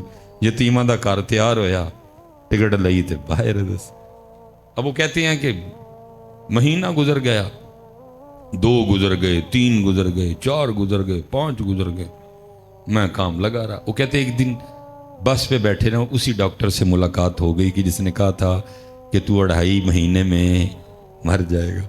اس نے جب دیکھا وہ اس کو تو کم و بیش سال ہونے کو آیا, تو یہ چل پھر رہا ہے ادھر. اس نے کہا تو مریا نہیں؟ یا نہیں. اس نے کہا یار تیرے ٹیسٹ تو بتا رہے تھے 2.5 مہینے بعد تو ختم ہو جائے گا, تیرا بلڈ کینسر اس لیول پہ جا چکا تھا. اس نے کہا تیرے سامنے ہی ہے. انہوں نے کہا چل میرے نال ہسپتال. وہ ہسپتال لے گیا. جب جا کے اس کے ٹیسٹ کیے تو ایسے تھا جیسے کہ کبھی کینسر تھا ہی نہیں. حضرت ہیں جی کلا بلا تکرمون الیتیم ولا تحاضون علی طعام المسکین وتأکلون التراث اکلا لما وتحبون المال حبا جما. دھیان کریو حضرت, ایک کدا ہے 500 چپ کر کے نا جا کے دے آئیے. ہم تو پتر اپنے دروازے بند کر چکے ہیں. میں نے پڑھا میرے مولا مشکل کشا رضی اللہ تعالیٰ عنہ اپنے دروازے کے باہر بیٹھے رو رہے تھے. کوئی عاشق گزرا, کھڑا ہو گیا, عرض کرتا ہے مولا کیوں رو رہے ہیں؟ آپ نے فرمایا لگتا ہے اللہ علی سے ناراض ہو گئے ہیں. وہ عرض کرتا ہے مولا اللہ زمانے سے ناراض ہو سکتا ہے لیکن علی سے ناراض ہو سکتا نہیں. آپ نے فرمایا نہیں مجھے لگتا ہے کہ ہو گیا ہے. اس نے عرض کی حضور وہ کیسے؟ فرمایا کتنے دن گزر گئے علی کے گھر میں کوئی مہمان ہی نہیں آیا ہے. جدوں حضرت کو جو ہے ویکھیو کتے نہ کتے کوئی ایسا ہوندا ہے جڑا 500 دا. بلکہ ہمارے سیالکوٹ کے قریب ایک علاقہ ہے سمبڑیال, وہاں ایک بزرگ گزرے ہیں, ان کا نام تھا حافظ صابر علی صابر رحمۃ اللہ تعالی. آپ کبھی یوٹیوب پہ لکھیں گے بھی نا حافظ صابر علی صابر رحمۃ اللہ, تو حضرت کے بیانات کھل جائیں گے حضرت. اور بہت زبردست عالم دین تھے, اور تقریباً یہ جو 60 والی لائن ہے تب حضرت نے ایم اے کیا تھا. حضرت عالم بھی تھے اور ساتھ ایم اے بھی تھے, اس لیے وہ ایک کالج میں پروفیسر بھی تھے حضرت. لیکن جیسے جیسے اللہ ان کو اونچا کرتا گیا وہ ویسے ویسے نیچے ہوتے گئے. حضرت پروفیسر تھے لیکن ایک وقت آیا کہ پریس کیے ہوئے کپڑے پہننے چھوڑ دیے. حضرت بالکل اسی طرح جایا کرتے تھے. وہ جب کہیں جاتے تھے نا تو لوگ حضرت کی جوتیاں اٹھا لیا کرتے تھے, تو حضرت کو اچھا نہیں لگتا تھا. وہ تنگ آ کے نا آپ نے جوتیاں پہننی چھوڑ دی, ننگے پاؤں رہتے تھے ہر وقت. مدرسہ بھی تھا ان کا ایک, وہ جمعرات کو جایا کرتے تھے بس اپنے گھر. باقی پھر جب جمعے کی فجر کے لیے آنا تو پھر جمعرات کی عشاء تک جو ہے نا وہ مسجد میں مدرسے میں رہا کرتے تھے. بڑی کمال شخصیت تھی. وہ ایک دفعہ نا حضرت گرمی بڑی تھی, جون چل, اور حضرت صاحب کڑاکے کا جون, جان نکالنے والا جون, تقریباً ٹیمپریچر 47-48 پہ چلا گیا ہوا. اب جس بندے نے آنا نا اس نے آ کے عرض کرنی حافظ صاحب دعا فرمائیں بارش کے لیے. اور آپ کبھی یوٹیوب پہ لکھیں گے نا حافظ صابر علی صاحب اور دعا لکھیے گا ان کی, تو آپ جب سنیں گے نا تو آپ کو یقین ہو جائے گا کہ یہ بندے میں کوالٹی تھی کہ یہ اللہ کو منا سکتا تھا. ایسی سونی دعا کرتے تھے حضرت صاحب. اور وہ ہر بندے نے کہنا لیکن بارش. ملک صاحب ہیں جنہوں نے بتایا, وہ کہتے ہیں میں گھر تھا تو میرے دروازے پہ دستک ہوئی, میں نے دروازہ کھولا تو مدرسے کا بچہ تھا, اور وہ کہتا ہے جی آپ کو حافظ صاحب بلا رہے ہیں. کہتے میں آیا تو حافظ صاحب نے نا مجھے 1000 دیا اور دے کے فرمانے لگے ملک صاحب اس کا وہ قیمہ لے کے آئیے گا جو آپ گھر میں خود کھاتے ہیں. کہتے میں سمجھ گیا. میں دکاندار کے پاس گیا, میں نے کہا نہ چربی نہ چھچڑا تے نہ ہی ہڈی, پیور قیمہ. کہتے میں نے 1000 کا بڑا قیمہ لیا اور میں شاپر لے کے مدرسے میں حافظ صاحب کے پاس. کہتے مجھ سے قیمے کا شاپر لے کے کہنے لگے ملک صاحب آپ جائیں گھر. کہتے ہیں میں بھی گھر نہیں گیا, میں باہر جا کے نا چھپ گیا. اب حافظ صاحب کی اگر مسجد سے باہر نکلے نا تو مین اڈے پہ جانے کے لیے 2 راستے تھے. ایک اس سائیڈ کا راستہ جو مین راستہ تھا جہاں گاڑی مدرسے کے قریب آ جایا کرتی تھی, دوسرا بالکل بھری گلیوں والا راستہ جہاں 2 بندے بمشکل سے گزر سکتے ہیں. کہتے ہیں باریک راستے سے گئے, میں بھی پیچھے پیچھے چل پڑا. تو 3-4 موڑ انہوں نے کاٹے تو کھڑے ہو کے نا میری طرف دیکھ کے کہنے لگے ملک صاحب پھر چھپ چھپ کے دینا نہ آنا ہے تو پھر نہ لیا ہو. کہتے ہیں میں ساتھ چل پڑا. کہتے ہیں مین اڈے میں پہنچے, اڈا کراس کر کے آگے کھیتوں میں چلے گئے. کہتے کھیتوں میں کافی آگے جانے کے بعد جا کے دیکھتے کیا ہے کہ منظر کیا ہے کہ ایک کتیا ہے جس نے بچے دیے ہوئے ہیں. ٹھیک ہے جی, لیکن ہوا کیا ہے کہ کوئی گاڑی والا اس کو ہٹ کر گیا ہوا ہے اور اس کی پچھلی ٹانگیں ٹوٹ چکی ہیں. اب کیونکہ ٹانگیں ہے کوئی نہیں پچھلی, اس لیے وہ کھانے کے لیے جا ہی نہیں سکتی تھی. وہ بھی بھوکی, اس کے بچے بھی بھوکے, وہ بھی رو رہی ہے, بچے بھی رو رہے ہیں. تو بارش کدھر سے آئے پھر؟ وہ تو رب کا ولی تھا نا حضرت, اس کو کہیں نہ کہیں سے کوئی تار آ گیا کہ اور روندی پئی ہے تو بارش تار نہیں پہن رہی. ماں بھوکھی ہے, بچے بھوکے نہیں, بارش.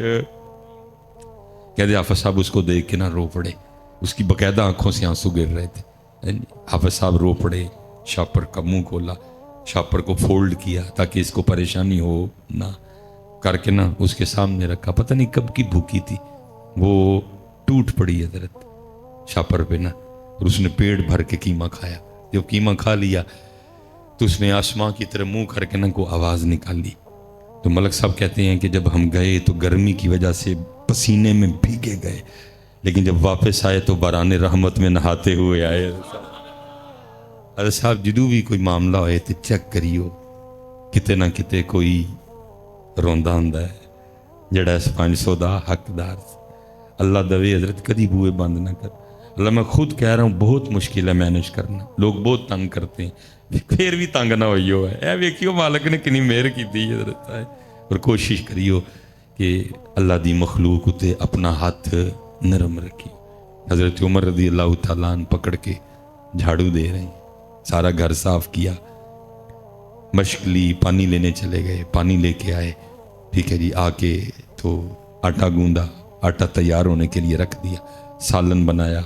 ٹھیک ہے جی, سالن پک گیا, روٹی پکائی, سالن برتن میں ڈالا, روٹی لی, اماں کے پاس آئے, اماں کو اٹھا کے بٹھایا, ایک نوالا توڑا اور اس کو سالن میں ڈپ کیا, اور نوالا اماں کے ہونٹوں سے لگایا تاکہ اماں کو پتہ لگے کہ نوالا کھانا ہے, کیونکہ بولنا نہیں تھا نا ابھی, کہ ابھی اماں کو پتہ نہ چلے کہ ابو بکر نہیں ہے, اس لیے بولے کچھ نہیں. نوالا ہونٹوں سے لگایا تاکہ اماں سمجھ جائے کہ نوالا کھانا ہے.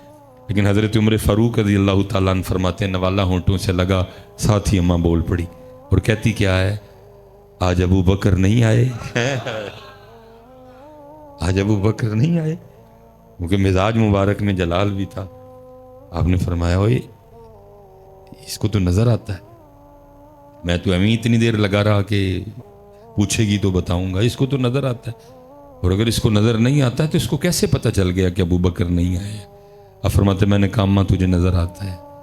وہ آگے سے کہتی ہے اے آنے والے اللہ کی عزت و عظمت کی قسم مجھے نظر نہیں آتا. آپ نے فرمایا پھر تجھے کیسے پتہ ہے ابو بکر نہیں آئے؟ تو آپ فرماتے اس نے منہ کھول کے دکھایا تو منہ میں دانت ہی کوئی نہیں تھا. کہتی آنے والے پتہ اس طرح چل گیا کیونکہ میں نوالا چبا نہیں سکتی ہے, میرے منہ میں دانت کوئی نہیں. جب ابو بکر آتے ہیں تو پہلے نوالا خود چباتے ہیں, اس کو نرم کرتے ہیں, اور جب وہ نرم ہو جاتا ہے اس کو میرے منہ میں رکھتے ہیں, میں اس کو نگل جاتی ہوں. آج جب سخت نوالا ہونٹوں سے لگا میں سمجھ گئی ہو نہ ہو ابو بکر نہیں آئے ہیں. ہو میرا کام غریبوں کی حمایت کرنا, درد مندوں سے ضعیفوں سے محبت کرنا. پڑھا ہم نے ضرور ہے لیکن کی انہوں نے پڑھیا تو کوئی نہیں, لیکن کی دب کے کی ہے، اس لیے حضرت ایس پاسے آؤ حضرت، اس وقت ہمارے پاکستان کو پیار کی ضرورت ہے۔ دیکھو تو صحیح پاکستان کن حالات سے گزر رہا ہے حضرت، اور اسی حضرت عجیب قوم ہے ہم سارے، نہیں دین سیکھو، دین سیکھو حضرت، اور اللہ کی طرف سے اللہ کی طرف آؤ، غصہ اللہ کے لیے، محبت اللہ کے لیے۔ تو وہ ہم جنازے پہ چلے گئے، امیر کا جنازہ تھا، رش ہی بڑا زیادہ تھا۔ وہ ابھی جو وقت دیا گیا تھا اس میں کوئی منٹ 1.5 منٹ باقی تھا، تو کسی بندے نے نا حضرت کو گزارش کی کہ حضرت کو گل سنا دو، حضرت چپ۔ پھر کسی بندے نے کہا حضرت کوئی بات سنا دیں، حضرت پھر چپ۔ پھر کسی بندے نے کہا حضرت کوئی تھوڑی سی تربیت فرما دیں، حضرت پھر چپ۔ اب میں سامنے کھڑا تھا، میں یار بھلا کو حضرت گل سنا ہی چھڑ دے حضرت، لیکن جنازہ پڑھایا، دعا کی، ہم خان کا واپس۔ اب وہ کیونکہ میرے اندر بات چل رہی تھی تو پتہ نہیں حضرت نے کوئی توجہ فرمائی کہ بات اندر سے زبان تک آ گئی۔ میں نے عرض کی حضور وہ آپ نے جنازے پہ تقریر نہیں فرمائی، تو میرے تو سوال کا جواب نہیں دیا، سوال میں سے سوال نکالا۔ پنجابی بولتے تھے، مجھے فرمان لگے مولوی جی کی ہونا سی تقریر کیتیاں، میں جناب ہے لوکاں نے کچھ سیکھ لینا سی۔ اوئے ہوئے ہوئے، مجھے آگے سے فرمان لگے مولوی جی جیڑی میت موڑیاں تے لے کے آئے سن او دے کولوں تے سکھیا ککھ نہیں، میں انہاں نوں کی سکھانا سی ہے۔ چسکا لانے ہیں سی ہم، جس کا لگاتے ہیں، اور آپ فرمان لگے جیڑی میت مونڈیاں تے چک کے لے آئے سن او دے کولوں تے سکھیا ککھ نہیں، میں انہاں نوں کی سکھانا سی۔ یہ سکھن والے ہوندے تے جنازگاہ سکھان واسطے بہت کچھ سی۔ جنازگاہ دے نال جڑیاں اینیاں قبراں سن وہ بہت، اور حضرت پھر جس نے سیکھ لیا پھر وہی بول پڑا، کوئی بن گیا رونق پکھیاں دی، کوئی چھوڑ کے شیش محل چلیا۔ حضرت اے سر تے انجن کر چھڑدا ہے لیکن اے اندر والا مندا اے کتے مندا ہے؟ جدن اے من لیا پھر اسی کٹ تولنا ہی کوئی نہیں ہے، جدن اینو منا لیا پھر اس دن اسی 2 نمبری کرنی کوئی نہیں۔ اے انجن کر چھڑدا ہے لیکن اے والا مندا، پڑھ پڑھ عالم فاضل ہوئیو، کدی اپنے آپ نو پڑھے ہی نہیں، جا جا وڑدے مندر مسیتی، کدی من اپنے وچ وڑے ہی نہیں۔ ایویں ہی لڑنا ہے شیطان دے نال بندیا، کدی نفس اپنے نال لڑے ہی نہیں۔ آکھے پیر بلے شاہ اڑدیاں پڑھنا ہے، جڑا کر بیٹھا انہوں پڑھے ہی نہیں۔ حضرت صاحب باتیں بڑی ہیں لیکن کچھ میری بھی مجبوری ہے، عشاء بھی پڑھنی ہے۔ میں بس ایک کی گزارش کروں گا حضرت، ان عہدے والے پاسے آؤ، صرف اللہ اور اللہ کے رسول کو یہ نہ دو، ہم نے صرف یہ دی ہوئی ہے، یہ ہم نے ان کو دیا، اے اسی رضیہ تے شکیلہ نو دے چھڑے اے انہاں، یہ ان کا ہے، یہ ان کا ہے۔ اللہ ہم سب پہ رحم فرمائے، جو کہا جو سنا اللہ اس پہ عمل کی توفیق عطا فرمائے۔ قربانی کا اور عظیم امتحان کا جو ذکر کیا،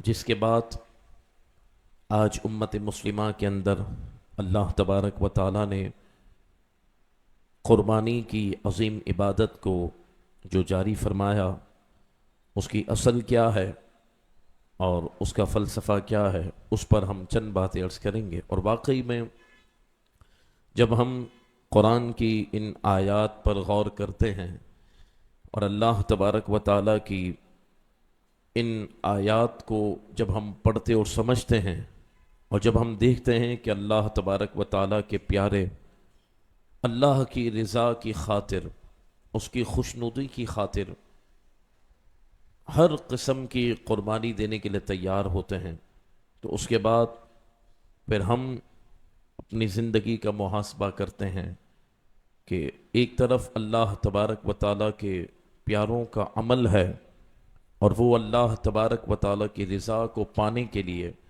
ہر شے ہر لمحہ قربان کرنے کے لیے تیار ہوتے ہیں۔ تو آج جو ان محبوبین سے محبت کرنے والے ہیں، ہم سب جو اللہ تبارک و تعالیٰ کے مقبولین سے محبت کرتے ہیں، ان سے نسبت رکھتے ہیں، تو ہماری زندگی کے اندر ہمارا عمل کیا ہے اور ہماری زندگی کے اندر ہمارا کردار کیا ہے، اس پر ہم نے آج چند باتیں عرض کرنی ہیں۔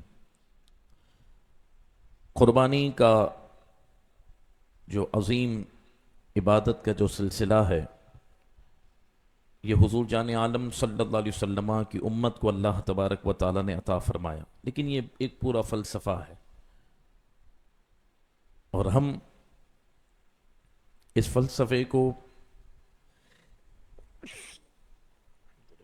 ملوز خاطر رکھتے ہوئے اگر ہم یہ قربانی کا فریضہ ادا کرتے ہیں تو اس کی برکتیں پھر کچھ اور ہیں، اور اگر ہم نے اس فریضے کو بھی ایک رسم بنا لیا اور ہم نے اگر اس کی روحانیت کو محسوس نہ کیا تو ایک رسمی عبادت تو ادا ہو جائے گی لیکن اس کی روح تک ہم نہیں پہنچ پائیں گے۔ اور معاملہ کیا ہے، اور قرآن مجید فرقان حمید نے اس کو کس انداز میں ذکر کیا ہے، اصل واقعہ کیا تھا، اور اس کے بعد پھر اللہ تعالیٰ نے اس قربانی کی عبادت کو محبوب علیہ السلام کی امت کے لیے رکھا۔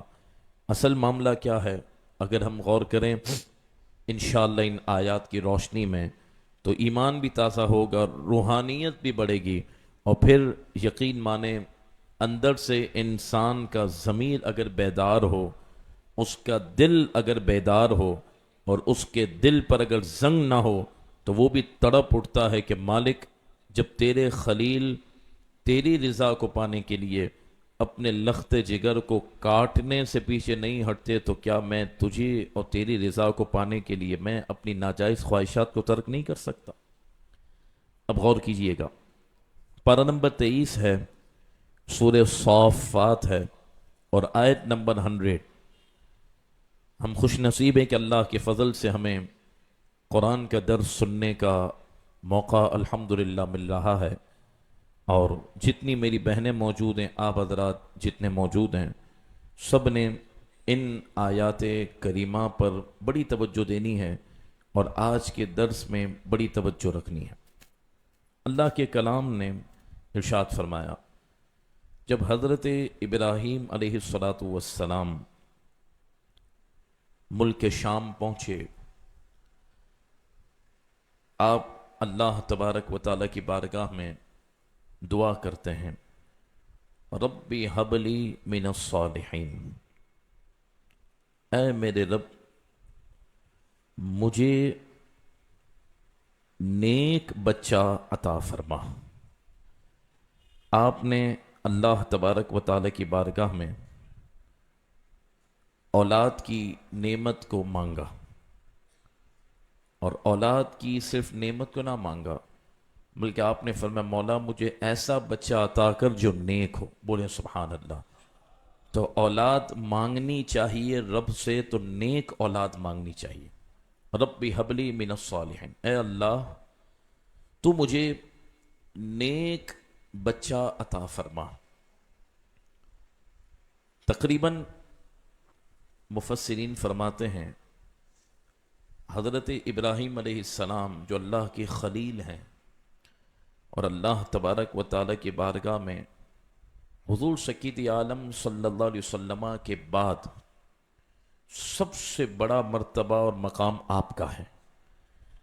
پوری مخلوق میں اللہ کے محبوب علیہ الصلوۃ والسلام سب سے افضل ہیں، اور حضور سید عالم صلی اللہ علیہ وسلم کے بعد سب سے بڑا مرتبہ اور مقام حضرت ابراہیم خلیل اللہ کا ہے، یا آپ اللہ کے خلیل ہیں۔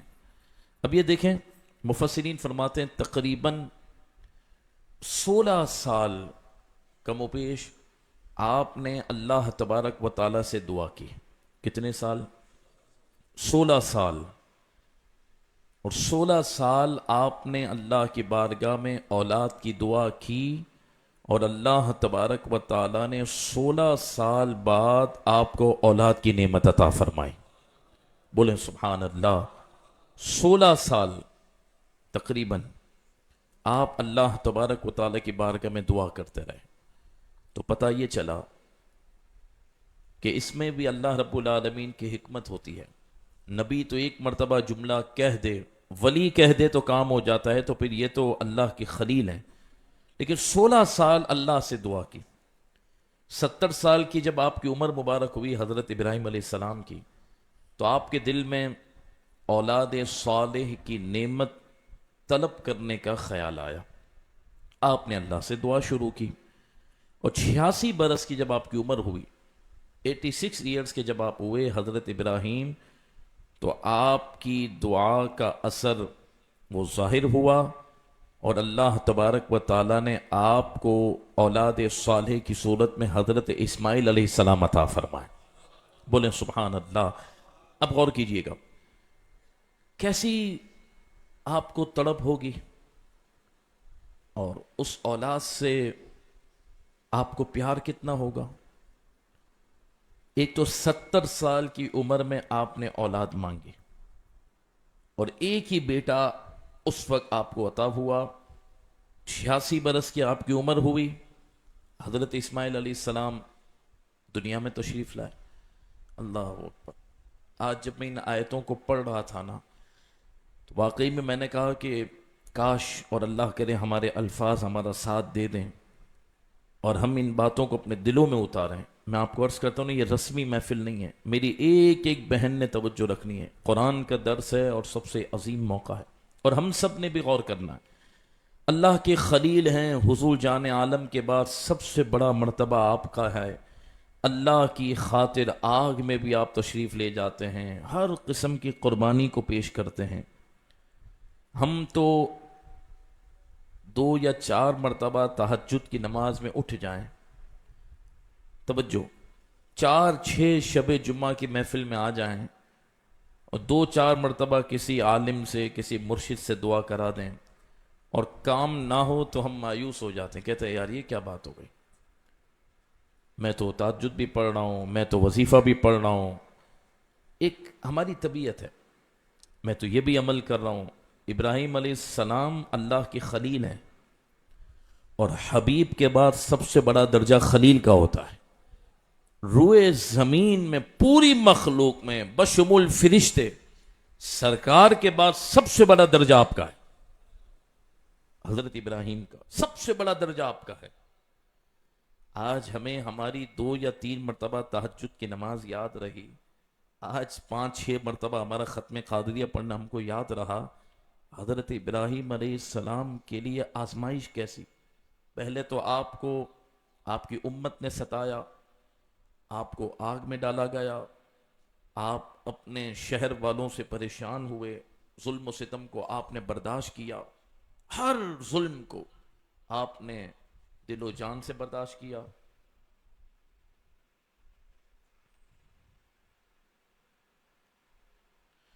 آپ نے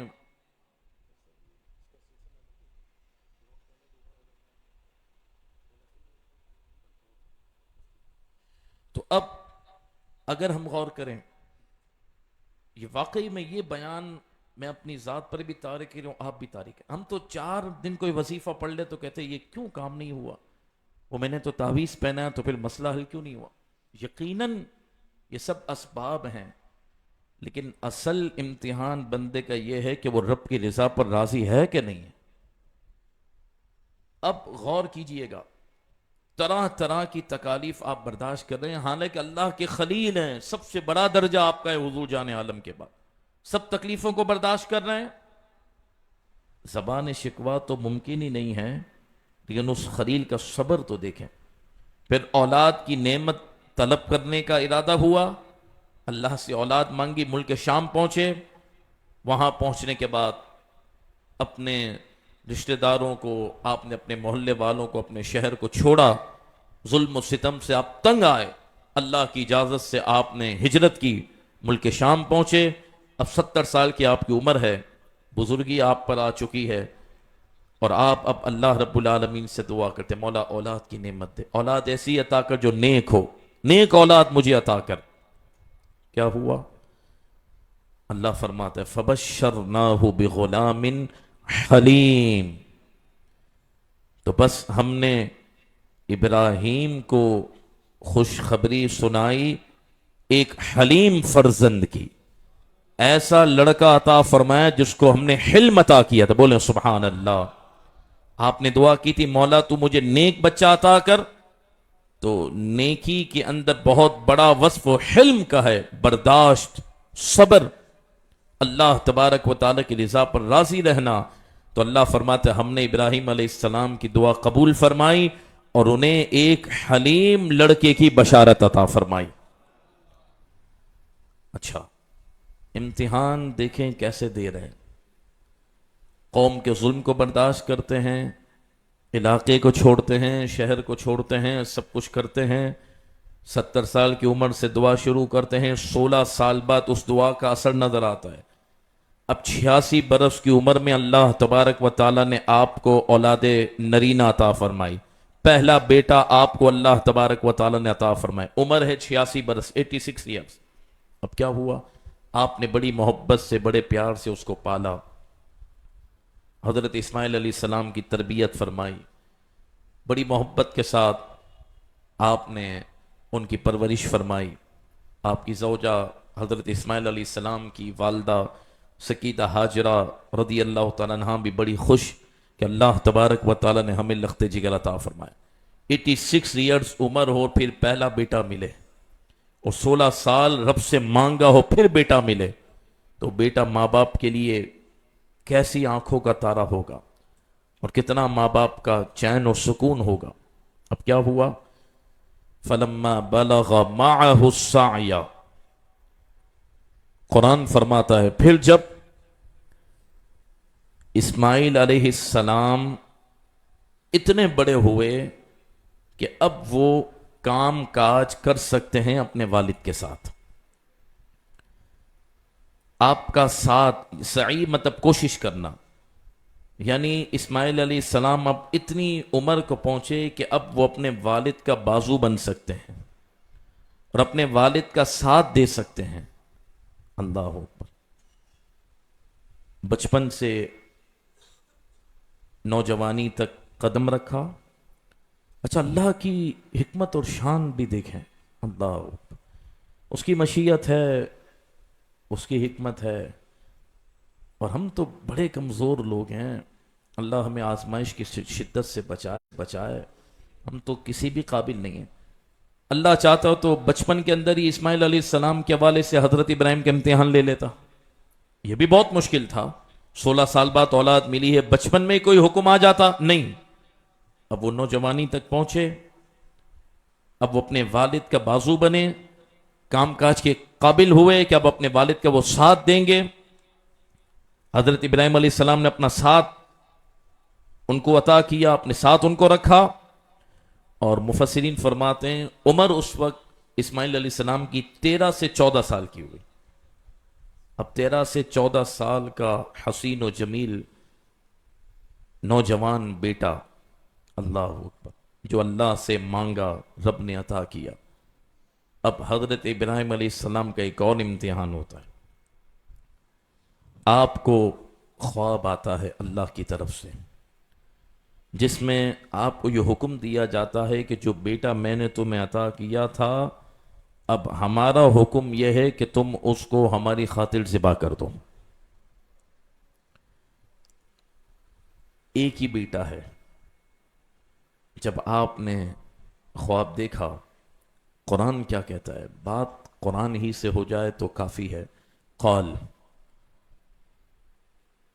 13 سے 14 سال کے ہوئے اسماعیل علیہ السلام. ابراہیم علیہ السلام کی عمر ہوئی ہے 99 کے قریب یا 100. قال، آپ فرماتے ہیں یا بنیہ. اب یہ بنیہ تصغیر اس لیے استعمال کی کہ محبت کا اور اظہار ہو. اے میرے پیارے فرزند، اے میرے لخت جگر، اے میرے بیٹے، انی ارا فی المنامی، میں نے ایک خواب دیکھا ہے. کیا خواب دیکھا ہے؟ انی اذبحک، کہ پیارے اسماعیل میں تجھے ذبح کر رہا ہوں. میں نے تجھے ذبح کرنے کا خواب دیکھا ہے. اللہ تبارک و تعالیٰ کی بارگاہ سے مجھے یہ حکم ہوا ہے کیونکہ نبی کا خواب بھی حجت و دلیل ہوتا ہے.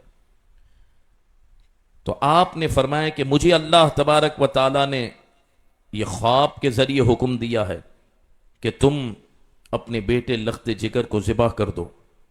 تو اسماعیل میں نے یہ اللہ کی طرف سے یہ خواب دیکھا ہے. فانظر ماذا ترى، تو اب بتا تیری رائے کیا ہے. یہاں مفسرین فرماتے ہیں اللہ کے حکم آ جانے کے بعد نبی کی یہ شان نہیں کہ وہ سامنے والے سے مشورہ کرے. یہاں ابراہیم علیہ السلام نے جو حضرت اسماعیل سے پوچھا کہ بتاؤ اسماعیل میں تمہیں ذبح کر رہا ہوں، اللہ کی طرف سے مجھے حکم ہے، تو تم کیا کہتے ہو؟ فرمائے حضرت ابراہیم علیہ السلام یہ بتانا چاہتے تھے کہ اللہ تبارک و تعالیٰ کے فضل سے میں تو امتحان میں پاس ہونے والا ہوں، لیکن جس نے میری تربیت اور جس نے میری صحبت میں پرورش پائی ہے، دیکھو اللہ رب العالمین نے اسے بھی کتنا صبر عطا فرمایا ہے. تو اسماعیل علیہ السلام کی شان بتانا چاہتے تھے حضرت ابراہیم، ان کا جواب بتانا چاہتے تھے. اور دوسرا امتحان میں ابراہیم چاہتے تھے کہ جیسے مجھے اللہ کی بارگاہ سے سرخروئی نصیب ہو، ایسے اللہ میرے بیٹے کو بھی سرخرو فرمائے. اب کتنی بڑی بات ہے. اللہ، ایک بات میں اگر آپ کو عرض کروں، میں نے محرم میں بھی یہ بات کی تھی کہ میں نے کسی کتاب میں نہیں پڑھا، کوئی ضعیف روایت بھی نہیں پڑھی، امام حسین رضی اللہ تعالیٰ عنہ کو شہید کر دیا جائے گا. یہ تو صحیح روایت کے اندر بات موجود ہے، مشکات کے اندر بھی ہے. حضرت جبریل امین کربلا کے میدان کی مٹی لے کر حضور کی بارگاہ میں آئے تھے، اور سرکار دو عالم صلی اللہ علیہ وسلم نے وہ مٹی ام سلمہ کو عطا فرمائی رضی اللہ تعالیٰ عنہ، اور فرمایا تھا جب یہ سرخ ہو جائے سمجھ جانا میری امت نے حسین کو شہید کر دیا. سرکار دو عالم صلی اللہ علیہ وسلم کے علم میں بھی ہے امام حسین کی شہادت پہلے سے ہی. خود مولا علی کو بھی پتا ہے، باپ ہیں. سکیدہ کائنات کو بھی پتا ہے، والدہ ہیں. امام حسن کو بھی پتا ہے جو بڑے بھائی ہیں، اور خود امام حسین کو بھی پتا ہے کہ میں شہید ہو جاؤں گا. لیکن کوئی ایک روایت میں نے یہ نہیں پڑھی کہ کسی ایک ہستی نے اللہ سے یہ دعا کی ہو کہ یا اللہ حسین کو شہادت سے بچا لے. نہیں، ایک نے بھی دعا نہیں کی کہ یا اللہ حسین کو شہادت سے بچا لے. حضور کتنا امام حسین سے پیار کرتے تھے. علامہ جامی نے لکھا کہ سرکار نے اپنا بیٹا جو سگا بیٹا ابراہیم، ان کو حضور جان عالم نے قربان کر دیا تھا. سرکار کی گود میں ایک ران پر حسین بیٹھے تھے، ایک ران پر سرکار کے بیٹے ابراہیم بیٹھے تھے. جبریل آ گئے، علامہ جامی لکھتے ہیں، اور جبریل امین نے آ کر عرض کیا رسول اللہ رب فرماتے دو میں سے ایک رکھ لیں، ایک میری بارگاہ میں بھیج دیں. تو حضور نے فرمایا میرے بیٹے کو لے جاؤ، حسین کو چھوڑ دو. کتنی محبت ہوگی. لیکن مختصر کروں گا کیونکہ مجھے وقت میں بات ختم کرنی ہے. آپ ایک ضعیف روایت بھی کسی کتاب سے نہیں بتا سکتے کہ جس میں سرکار نے، حضرت مولا علی نے جو والد ہیں، سکیدہ کائنات نے جو والدہ امام حسن نے، امام حسین خود نے دعا کیوں کہ یا اللہ یہ شہادت کو ٹال دے، دور کر دے. دعا کر دیتے تو تقدیر بدل جاتی. لیکن کیا بات لکھی صوفیہ نے کہ پھر کرامت کے باب میں یہ واقعہ آ جاتا کہ حسین کی شہادت مقدر تھی. سرکار نے دعا کی، مولا علی نے دعا کی، سکیدہ نے دعا کی، تو اللہ تعالیٰ نے اس شہادت کو ٹال دیا. کہا یہ کرامت میں تو آ جاتا، لیکن صرف کرامت سے حضور کا دین نہیں بچتا، بلکہ قربانی سے حضور جان عالم کا دین محفوظ ہوتا ہے.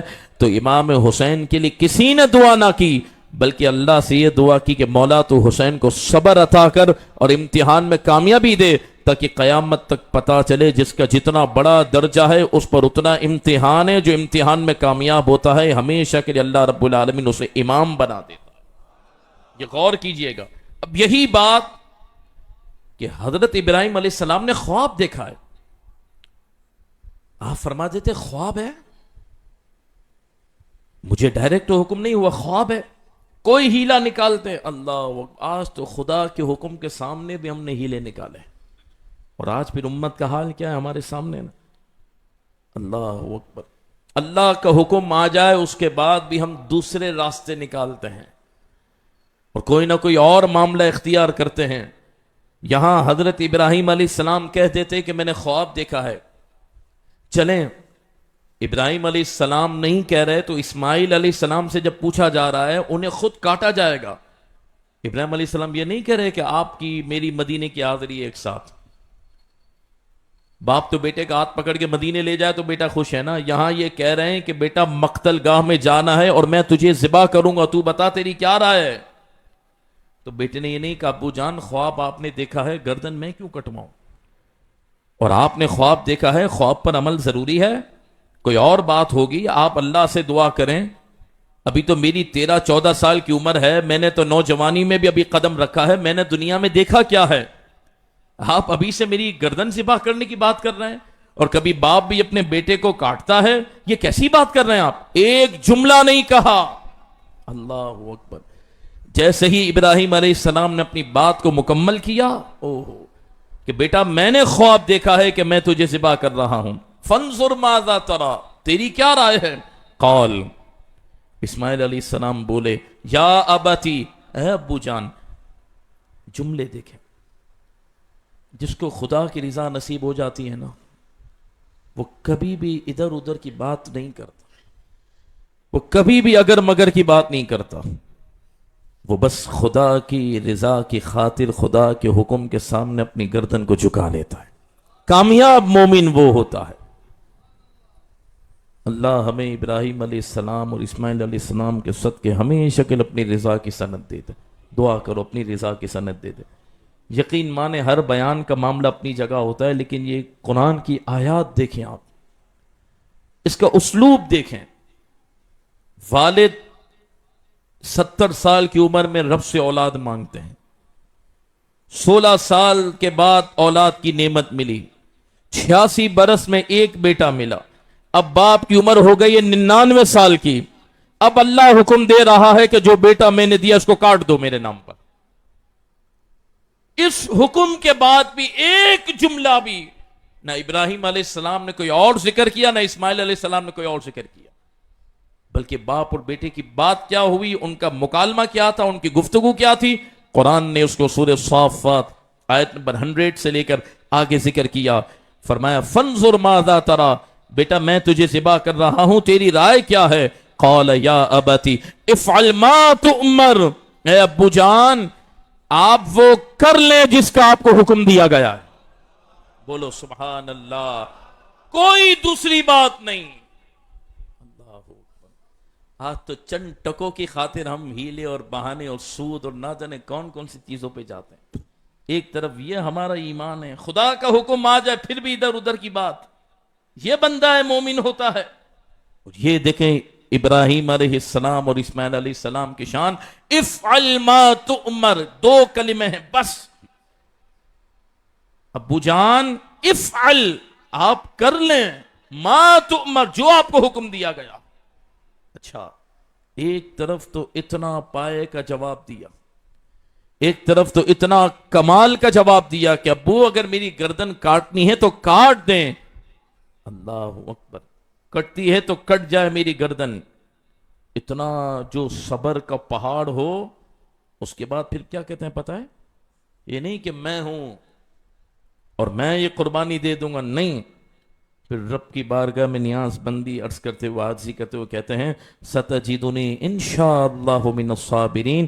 ہاں ابو جان اگر اللہ نے چاہا تو ان قریب آپ مجھے صبر کرنے والوں میں ہی پائیں گے. امتحان بھی خدا لے رہا ہے اور یہ بندہ کامل امتحان دینے کے لیے بھی تیار ہے، اور اس کے بعد بھی خدا ہی کا ذکر کر رہا ہے کہ اللہ نے مجھے چنا امتحان کے لیے، اور میں جو تیار ہوا اس میں بھی اللہ کا کرم ہے، اور میں کامیاب ہوں گا اس میں بھی صرف اللہ کا فضل ہے. یہ ہوتی ہے بندہ کامل، بندہ مومن کی شان. اور جو مومن کامل اور اتنی بڑی ہستی ان کی شان یہ ہوتی ہے اللہ نے چاہا تو آپ مجھے صبر کرنے والا پائیں گے. ہمارے منہ سے تو انشاءاللہ نکلنے کے لیے بھی تیار نہیں. ہر قسم کی بڑی بات کر جاتے ہیں، منہ سے انشاءاللہ نہیں نکلتا. اور یہاں دیکھیں حقیقتاً وہ اپنے آپ کو امتحان کے لیے تیار کر چکے، باپ نے جو بات تھی وہ بتائی، بیٹے نے گردن جھکائی، کہا ابو جو حکم ہوا وہ کر لیں، میں انشاءاللہ آپ کو صبر کرنے والا ملوں گا۔ بولو سبحان اللہ۔ اب صبح فجر کا وقت ہوا، فرشتے آسمانوں پر بھی کیفیت طاری ہے کہ اب یہ خلیل کا اللہ نے کیسا امتحان لیا ہے۔ ایک تو ان کو لخت جگر ملا اتنی دعاؤں کے بعد، پھر اتنا مان سے ان کو بڑا کیا، اور اب 14 سال کے قریب عمر ہوئی، اب اللہ نے فرمایا اس کو کاٹ دو۔ فرشتے بھی چلا اٹھے کہ مالک یہ کیسا امتحان ہے۔ جب صبح سورج طلوع ہوا، آپ اپنے بیٹے کو ہاتھ میں لیتے ہیں اور منا کی وادی کی طرف، قربان گاہ کی طرف قربانی کی نیت سے لے کے جا رہے ہیں۔ اب ابلیس اس نے پھر زور لگایا اور اس نے کہا کہ ویسے تو ابراہیم علیہ السلام آگ میں چلے گئے، ابراہیم علیہ السلام صبر کے پہاڑ بنے، اپنا شہر چھوڑا، اپنا وطن چھوڑا، اپنے رشتہ داروں کو چھوڑا، ہر ظلم کو برداشت کیا، سب کچھ سہا، لیکن ایک کلمہ بھی خدا کی رضا کے خلاف ادا نہ ہوا۔ اور آج جب ان کا رب ان سے امتحان لے رہا ہے تو نعوذ باللہ ابلیس نے کہا میں پھر کوشش تو کر لوں، یہ معاملہ بڑا نازک ہے، اولاد کی بات ہے، ہو سکتا ہے میں معاذ اللہ ابراہیم علیہ السلام کو ایک لمحے کے لیے اللہ کے حکم پر عمل کرنے کے اندر میں روک سکوں۔ اب فوراً سکیدہ ہاجرہ کے پاس ابلیس پہنچا۔ مفسرین فرماتے ہیں اور ابلیس نے کہا کہ آپ کے خاوند کہاں ہیں، آپ کے شوہر کہاں ہیں؟ کہا وہ باہر نکلے ہیں۔ کہا آپ کا بیٹا کہاں ہے اسماعیل؟ کہا وہ بھی اپنے ابو کے ساتھ ہاتھ پکڑ کے باہر گیا ہے۔ یہ باپ اور بیٹے جاتے ہیں، آج بھی باہر گئے ہیں۔ کہا کیا کرنے کے لیے گئے ہیں؟ کہا وہ سیر پہ گئے ہیں۔ کہا سنو سنو اے ہاجرہ، تم خوش فہمی میں ہو اور تم غلط فہمی کے اندر ہو، یہ سیر کے لیے نہیں گئے، یہ ابراہیم تمہارے بیٹے کو قتل کرنے کے ارادے سے گھر سے لے کر گئے ہیں۔ سکیدہ ہاجرہ کہنے لگی تم کیا بات کرتے ہو؟ کبھی کوئی باپ بھی اپنے بیٹے کو کاٹتا ہے؟ تم نے کیا بات کی؟ تو ابلیس کہنے لگا میں یہی تو کہہ رہا ہوں کہ اتنا خوبصورت نوجوان بچہ آپ کو اللہ نے دیا، اتنے مان سے آپ نے اس کو بڑا کیا، 99 سال کی عمر آپ کے شوہر کی ہوئی، پھر ایک بیٹا آپ کو ملا، اور خوبصورتی ایسی ہے کہ چاند شرما جائے، عرب میں آپ کے بیٹے کا شوہرہ ہے، اور یہ کیسا عجیب فیصلہ ہے آپ کے شوہر کا کہ وہ آپ کے بیٹے کو کاٹنے جا رہا ہے۔ پھر بی بی ہاجرہ نے کہا تم کیا بات کرتے ہو، کبھی باپ بھی بیٹے کو کاٹتا ہے؟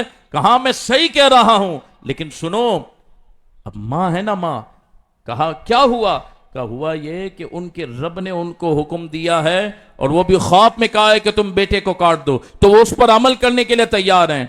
اب جب سکیدہ ہاجرہ نے یہ جملہ سنا تو کوئی تحقیق نہیں کی، بلکہ فرمایا اگر اللہ کا حکم ہے تو ایک نہیں 1000 اسماعیل بھی کاٹ دے تو مجھے اس سے کوئی فرق نہیں پڑتا۔ ماں ہے ماں۔ آج تو اگر بچہ 2 گھنٹے روئے اور جھولا دے کر ماں کا ہاتھ درد ہو جائے تو نہ جانے کون کون سے الفاظ منہ سے نکال دیتی ہے۔ آج تو بچہ تھوڑا تنگ کر دے تو ماں باپ صبر سے باہر ہو جاتے ہیں اور بددعا تک دینا شروع کرتے ہیں۔ یہاں سکیدہ ہاجرہ کا صبر دیکھیں، جب ابلیس نے کہا کہ اللہ کا حکم ہے کہ تمہارے بیٹے کو کاٹ دے تو یہ نہیں کہا اچھا، کہا اگر اللہ کا حکم ہے تو یہ سودا بڑا سستا ہے، ایک نہیں میں 1000 اسماعیل ہوں گے وہ بھی کٹوا دوں گی خدا کی رضا کی خاطر۔ اب ابلیس نے کہا ماں پہ تو بات بنی نہیں، پہلے ماں کے پاس پہنچا کیونکہ ماں کا دل نرم ہوتا ہے، ماں کی ممتا بہت زیادہ ہوتی ہے، اس کا پیار۔ جب یہاں بات نہیں بنی تو پھر وہ فوراً حضرت اسماعیل کے پاس پہنچا اور نعوذ باللہ انہیں وسوسہ ڈالنے لگا کہ سنو سنو یہ بھی کوئی طریقہ ہے، خواب تمہارے والد دیکھیں اور امپلیمنٹ تمہارے اوپر ہو، یہ کیا بات ہو گئی؟ تم گردن کٹوانے جا رہے ہو؟ تم کیا گردن کٹوا دو گے اپنی؟ یہ بھی کوئی بات ہے؟ یہ بھی کوئی امتحان ہے؟ اور وہ کہنے لگا اسماعیل علیہ السلام سے کہ تم کہتے کیوں نہیں ہو اپنے ابو کو کہ اگر یہ اللہ کا حکم ہے تو اللہ جبریل کے ذریعے حکم دے دیتا، یہ خواب میں اللہ نے حکم کیوں دیا ہے؟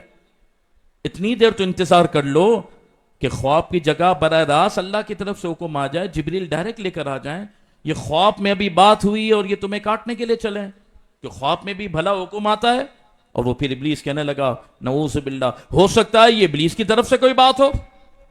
تو حضرت اسماعیل علیہ السلام نے کہا دور ہٹ جا، تو مجھے شیطان معلوم ہوتا ہے جو مجھے میرے رب کے حکم پر عمل کرنے میں روکتا ہے۔ پھر آپ نے آخر اس بات کو رد کر دیا اور ابلیس کو تھوک دیا۔ پھر جب آپ اپنے والد کے ساتھ آگے بڑھ رہے ہیں تو آخری اس ابلیس اور شیطان نے کوشش کی اسماعیل علیہ السلام پر اور پھر ابراہیم علیہ السلام پر۔ اب آیا حضرت ابراہیم کے پاس اور کہنے لگا کہ آپ اتنے سمجھدار ہیں، 100 سال کی آپ کی عمر ہے، آپ کا ایک ہی بیٹا ہے، اگر اس کو بھی آپ کاٹ دو گے تو پھر آپ کا نام لینے والا کون ہوگا؟ آپ کی تو نسل ختم ہو جائے گی۔ یہ کون سے حکم پر آپ عمل کر رہے ہیں؟ یہ آپ کیا کر رہے ہیں؟ آپ کی نسل ختم ہو جائے گی۔ ایک بیٹا آپ کو اللہ نے دیا، چاند جیسا بیٹا ملا ہے، یہی کاٹ دو گے تو پھر آپ کی نسل آگے کیسے چلے گی؟ یہ کون سا آپ عمل کر رہے ہیں؟ آپ اللہ سے دعا کر کے اس امتحان کو ٹلا دیں۔ چند قسم کے الفاظ جب کہے تو ابراہیم علیہ السلام نے 3 مرتبہ، کیونکہ اس نے 3 مرتبہ راستے میں روکا، آپ نے تینوں مرتبہ زمین سے پتھر یعنی کنکر اٹھایا اور اس کے منہ پہ مارا، کہا تو ابلیس ہے، دور ہٹ جا، مجھے اللہ نے جو حکم دیا اس پر میں عمل کرنے کے لیے تیار ہوں۔ اب قرآن کیا کہتا ہے؟ قرآن فرماتا ہے جب باپ اور بیٹا، اللہ کیسے یہ ایمان کامل ہیں یار، اور کیسے ان کی ہستیاں ہیں۔ آج تو خدا کا حکم آ جائے تو ہم نماز پڑھنے کے لیے بھی تیار نہیں، خدا کا حکم آ جائے پھر بھی ہم بد نگاہی کو چھوڑنے کے لیے تیار نہیں ہیں، ہم سود سے بچنے کے لیے تیار نہیں ہیں، ہم گناہوں سے بچنے کے لیے تیار نہیں ہیں۔ ہماری کیا یار، ہم کو تو صرف پیسے کی چمک اس وقت صرف انسان کے لیے، چاہے مسلمان ہو یا غیر مسلم ہو، اللہ ماشاءاللہ چند کو ہٹا کر صرف پیسہ رہ گیا زندگی کے اندر، بس باقی مسلمان کو بھی کچھ سمجھ نہیں آتا۔ لیکن یہ قربانی کا فلسفہ ہم نے سمجھنا ہے تو پیچھے پورا واقعہ موجود ہے۔ اب دیکھیں، جب 3 مرتبہ راستے میں ابلیس نے حضرت ابراہیم علیہ السلام کو وسوسہ ڈالنے کی کوشش کی، آپ نے اس کو بھی تھوک دیا۔ قرآن کیا فرماتا ہے؟ جب آپ قربان گاہ تک پہنچ گئے تو ایک روایت میں بات موجود ہے، اسماعیل علیہ السلام کہنے لگے ابو جان، آپ مجھے چہرے کے بل نہیں، آپ مجھے سر کے بل لٹائیے گا، چہرہ میرا زمین پہ رکھیے گا اور گردن اوپر رکھیے گا، اس لیے کہ جب آپ چھڑی چلائیں نا تو نہ میں 1 سیکنڈ کے لیے اپنی گردن کو ہٹاؤں، گلے کو ہٹاؤں، نہ ہی آپ چھڑی چلاتے وقت 1 سیکنڈ کے لیے میرا چہرہ دیکھ کر اپنے ہاتھ کو ہلکا کیجئے گا۔ آپ کا ہاتھ بھی تیزی سے چلے، اور جب میرا چہرہ آپ کے سامنے نہیں ہوگا نا تو آپ تیزی سے چلا بھی دیں گے۔ یہ گفتگو ہو رہی ہے۔ فرشتے پھر آسمانوں کے اوپر چلا اٹھے کہ مولا یہ تیرے کامل بندے کیسے ہیں؟ اب قرآن کہتا ہے فلما اسلما، پھر جب ان دونوں نے، ابراہیم اور اسماعیل نے سر اطاعت خم کر دیا، یعنی ہمارے حکم کے سامنے گردن جھکا دی۔ مسلمان وہی ہوتا ہے نا جو حکم کے سامنے گردن جھکائے۔ اسلما، جب ان دونوں نے گردن جھکا لی، جو ہم نے حکم دیا اس کے لیے دونوں تیار ہو گئے اور اب قربان گاہ میں پہنچ گئے، اور باپ اور بیٹا دونوں ہمارے امتحان میں کامیاب ہونے کے لیے اپنے آپ کو پیش کر چکے۔ وَتَلَّهُ لِلْجَبِينِ، خدا نے امتحان بھی کہاں تک لیا ہے؟ قربان گاہ سے پہلے ہی حکم آ جاتا، لیکن قربان گاہ سے پہلے حکم آ جاتا تو لوگوں کو پتا کیسے چلتا کہ خلیل وہ ہوتا ہے جو واقعی چھڑی چلا دیتا ہے۔ اللہ بتانا چاہتا تھا کہ ہم نے خلیل ابراہیم کو بنایا تو شان اس کی اتنی بلند ہے کہ ہماری خاطر وہ ہر کام کرنے کے لیے تیار ہے۔ قرآن کہتا ہے فلما اسلما، جب ان دونوں نے، ابراہیم نے اور اسماعیل نے، اپنی گردن کو جھکا لیا، وَتَلَّهُ لِلْجَبِينِ، اور باپ نے بیٹے کو پیشانی کے بل لٹا دیا۔ آج تو 8 دن کے لیے گائے کو پال لے تو کاٹتے وقت آنسو آتے ہیں، اور یہ روح ہے قربانی کی۔ قربانی کرنی ایسے چاہیے کہ بندے کو دل میں اس کا احساس ہو، جان نہ چھڑائے، لیکن یہاں سگا بیٹا ہے، 16 سال رب سے مانگا ہے، اب 14 سال کی قریب عمر ہوئی ہے، باپ 100 سال کی عمر پہ پہنچ چکا ہے اور بیٹا ایک ہی ہے، اور باتیں بھی بے شمار ہو رہی ہیں کہ آپ کی نسل ختم ہو جائے گی، کئی آزمائشیں ایک ساتھ آ رہی ہیں، اس کے باوجود بھی پیشانی کے بل اسماعیل کو لٹا دیا، اور باپ کے ہاتھ میں چھڑی ہے قرآن، اور بیٹے کو آپ نے پیشانی کے بل لٹایا، ناک، پیشانی، یہ ہونٹ، یہ سب زمین پر ہے اور گردن اوپر ہے۔ مفسرین فرماتے ہیں ابراہیم علیہ السلام نے تیزی کے ساتھ چھڑی جیسے ہی چلائی، رب فرماتے ہیں وَنَادَيْنَاهُ أَن يَا إِبْرَاهِيمُ، اللہ فرماتا ہے ہم نے آواز دی اے ابراہیم، قد صدقت الرؤیا، تو نے جو امتحان والا خواب دیکھا تھا اس کو سچ کر دکھایا، انا کذالک نجزی المحسنین، اسی طرح ہم بدلہ دیتے ہیں خوب نیکیاں کرنے والوں کو، ان ھذا لہو البلاء المبین، بے شک یہ بہت بڑی کھلی آزمائش تھی جو تو نے اللہ کے حکم سے اس پر عمل کر کے بتایا، وفدیناہ بذبح عظیم، اور ہم نے اسماعیل کو بچا لیا اور اسے فدیے میں ایک ذبیحہ ذبح کروا دیا، ایک عظیم ذبیحہ دے کر ہم نے اسماعیل کو بچا لیا۔ اور یہ ابلیس کہہ رہا تھا نا کہ تم کاٹ دو گے اسماعیل کو تو تمہاری نسل نہیں چلے گی، سنو سنو، اللہ فرماتا ہے جو ہماری رضا کے لیے حاضر ہوتا ہے نا، وَتَرَكْنَا عَلَيْهِ فِي الْآخِرِينَ، تو ہم پھر قیامت تک اس کے ذکر خیر کو بھی باقی رکھتے ہیں۔ سلام علی ابراہیم، اللہ فرماتے ابراہیم تجھ پر خدا کا سلام ہو، کذالک نجزی المحسنین، اسی طرح ہم بدلہ دیتے ہیں نیکوکاروں کو۔ دوبارہ حکم ہوا، پہلے بھی ذکر کیا نجزی المحسنین، پھر فرمایا ابراہیم ہم جو ہماری رضا کے لیے نیکیاں کرتے ہیں اس کو ہم جزا عطا کرتے ہیں، انہ من عبادنا المؤمنین، بے شک وہ ہمارے مومنین خاص بندوں میں سے تھا۔ قرآن کی یہ آیات آیت نمبر 99 سے لے کر انہو من عبادنا المؤمنین تک جتنی آیات کریمہ ہیں، مسلمانوں یہ ہمارے لیے کیا درس ہے، آپ اندازہ لگائیں۔ کئی باتیں ابراہیم علیہ السلام کے سامنے آئیں، لیکن آپ نے چھڑی بھی چلا دی، رب نے حضرت جبریل کو بھیجا اور جبریل امین نے اسماعیل علیہ السلام کو ہٹا کر فوراً جنتی مینڈے کو آگے رکھ دیا، اور آپ نے تو چھڑی چلا دی۔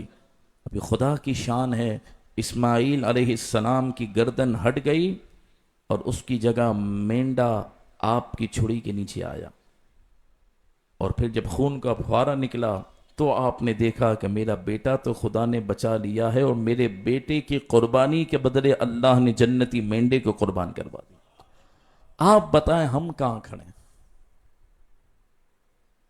دیکھیں جو مومن ہوتا ہے نا پھر وہ اللہ کے ہر حکم پر اپنی گردن کو جھکاتا ہے۔ آج ایک کلپ میرے پاس آیا، بھیجا مجھے جس نے ہے، وہ تو میں امانت ہے تو نام نہیں لے سکتا، لیکن وہ پنجابی میں کلپ ہے۔ وہ کارکن 6 مہینے بعد آج جیل سے نکلا ہے، اور اس کے جو کلمات ہیں نا، توجہ رکھیں نوجوان ہیں، اس کے جو کلمات ہیں نا، ہم تو پنکھے میں بیٹھ کر اور محفلوں میں گھوم کر اور کھانا پینا کھا کر تو باتیں کر سکتے ہیں، 6 مہینے بعد وہ آج جیل سے نکلا ہے، اور اس نے جو کلپ ریکارڈ کیا ہے نا، وہ کہنے لگا کہ رسول اللہ علیہ الصلوۃ والسلام سے عشق و وفا کی باتیں جو بابا جی نے ہم کو سکھایا، تو 2-4 دن جیل میں رہنا کون سی بڑی بات ہے۔ اور وہ کہنے لگا کہ میں نے 90% کارکنان جو ہمارے ساتھ جیل کے اندر موجود تھے، ان کے ماں باپ، ان کے رشتہ دار سب آتے، لیکن کسی کی پیشانی پہ بل نہیں دیکھا۔ وہ کہنے لگا کہ امتحان تو اہل حق کا ہی ہوتا ہے، رسول اللہ نے مکے میں یہ نوجوان کہہ رہا، میں نے کہا یہ تو آج کے مولوی کو سمجھ نہیں آیا، بابا جی کی تربیت سے اس کو سمجھ آ گیا۔ وہ کہنے لگا کہ 13 سال حضور نے مکے میں بھی ظلم و ستم کو برداشت کیا، پھر مدنی زندگی ہوئی تھی، پھر بدر، پھر احد کی بھی قربانی حضور نے دی ہے، پھر کیسر و کسرا، پھر حضرت سراقہ کے ہاتھوں میں سونے کے کنگن آئے تھے، پھر اسلام نے بہت ترقی کی تھی۔ وہ کہنے لگا کارکنان کو کہ بڑے دلیری کے ساتھ تم نے کھڑا رہنا ہے، اہل حق کو اللہ تبارک و تعالی آزماتا ہے، اور کہا حضور جان عالم کی غلاموں کو آزمایا جاتا ہے، آزمائش کے بعد پھر اللہ فتح کا جھنڈا بھی نہیں عطا کرتا ہے۔ 6 مہینے کی جیل کاٹنے کے بعد اس کا جذبہ پہاڑ سے زیادہ مضبوط ہے، اور کہنے لگا یہ کون سی بڑی بات ہے کہ میں جیل میں ہو کر آ گیا، یہ کوئی بڑی بات نہیں ہے، کیونکہ اللہ رب العالمین کی عادت کریمہ ہے، جو اہل حق ہیں امتحان وہ اسی کا لیتا ہے، پھر کامیابی کا تاج بھی نہیں عطا فرماتا ہے۔ اس کی کلمات تو سنو یار، پنجابی کے اندر 2.25 منٹ کا اس کا کلپ ہے۔ میں نے کہا یار کیسا کمال ہے، اللہ سے آزمائش مانگنی نہیں ہے، لیکن آ جائے تو پھر دیکھو تو صحیح ہے۔ بھائی سوال ہے کہ ابراہیم علیہ السلام پر اتنی بڑی آزمائش ہے، اسماعیل علیہ السلام پر اتنے بڑے معاملات، امام حسین پر اتنے بڑے بڑے معاملات، تو یہ قانون ہے کہ جو اللہ تبارک و تعالیٰ کی بارگاہ میں جتنا کامل ہوتا ہے، اس کارکن نے کہا آزمایا وہی جاتا ہے جو سچا ہوتا ہے، اور کہا چاپلوس کو تو 25 ہزار روپے نوکریاں دی جاتی ہیں، اور حضور جان عالم کے وفادار کو پھر اللہ کی بارگاہ سے عزتوں کے تاج ملتے ہیں۔ بہت بڑی بات ہے۔ تو یار ہم تو نہ جیلوں میں جا رہے ہیں، نہ ہمارے بچوں کو کوئی قربان کرنے کا ہم کو حکم دے رہا ہے، نہ ہی ہم کو کوئی آگ میں پھینکے، کچھ بھی نہیں ہو رہا، لیکن جو سیدھے سیدھے جو خدا کے حکم ہیں اس پر بھی ہم عمل کرنے کے لیے تیار نہیں ہیں، تو پھر زندگی کس بات؟ پھر مومن کیسا بندہ، پھر مومن کیسا؟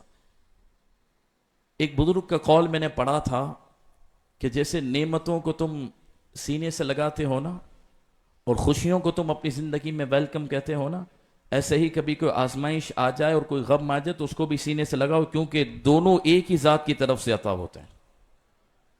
خوشیاں بھی اللہ ہی دیتا ہے اور آزمائشیں بھی اللہ کی طرف سے۔ ہم قابل نہیں، حضور نے فرمایا عافیت مانگو، لیکن آ جائے تو پھر کھڑے رہو۔ اب دیکھیں یہ آزمائش ہے نا، کیا آپ 3 ساڑھے 3 بج گئے، 4 بج گئے، اب نیند آ رہی ہے نا، پوری رات جاگیں گے، دوستوں میں بیٹھیں گے، ہم گھومیں گے پھریں گے، اب تو آج تو منڈی جا رہے ہیں سب لوگ، ٹھیک ہے اچھی نیتوں سے جائیں، اچھی بات ہے۔ اب جب اینڈ وقت ہوگا نا، آدھا گھنٹہ باقی ہوگا، اب شیطان پورا حملہ کرے گا کہ تھوڑی دیر لیٹ جاؤ۔ اب ہم کو پتا ہے کہ سوئے تو فجر گئی، اب جاگ لینا تھوڑی دیر۔ پہلے فیس بک کے لیے جاگ رہے تھے، دوستوں کے لیے جاگ رہے تھے، باہر کے کھانے کا آرڈر آ رہا ہے اس کے لیے جاگ رہے تھے، منڈی گئے تھے اس کے لیے جاگ رہے، اب خدا کے لیے 15 منٹ جا کر فجر نہیں پڑھ سکتے۔ اب آزمائش شروع، ایک طرف نیند ہے، بستر کھینچ رہا ہے، اللہ اکبر۔ اور صوفیہ کیا فرماتے ہیں؟ فرمایا سکون کس میں ہے؟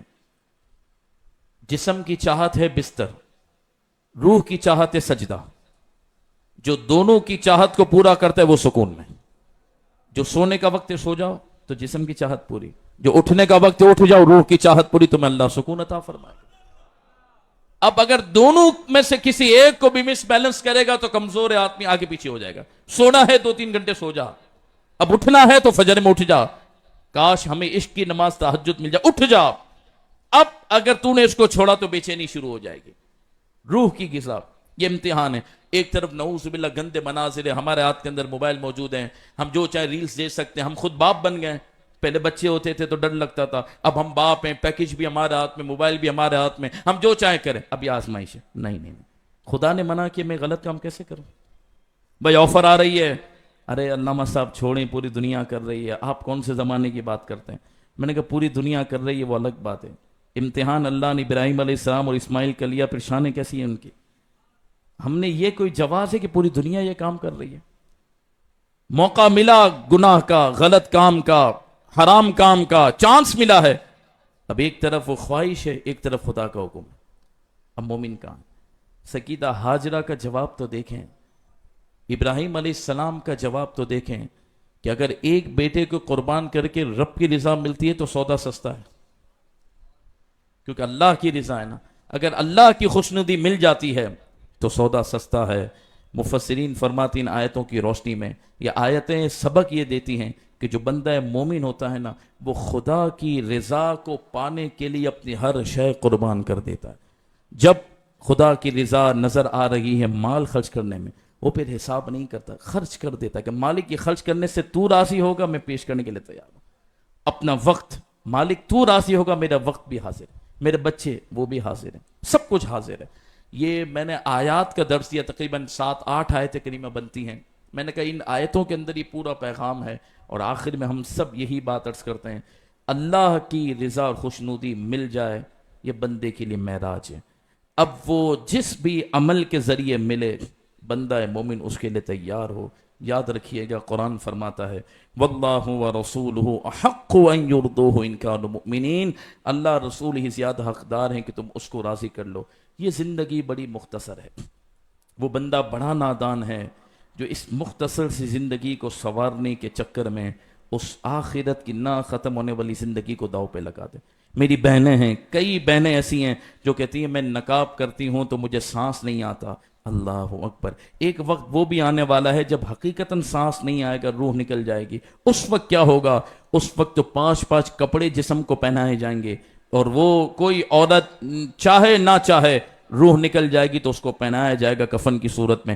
آج اگر اللہ رسول کی چاہت کی خاطر نقاب کر لیں، آج اللہ رسول کی چاہت کی خاطر ہم اگر پردے کو اختیار کر لیں، آج اللہ رسول کی چاہت کی خاطر ہم نیکیوں کی طرف آ جائیں، تو گھر بھی سکون میں، زندگی بھی چین میں، حسن و جمال کی بھی حفاظت۔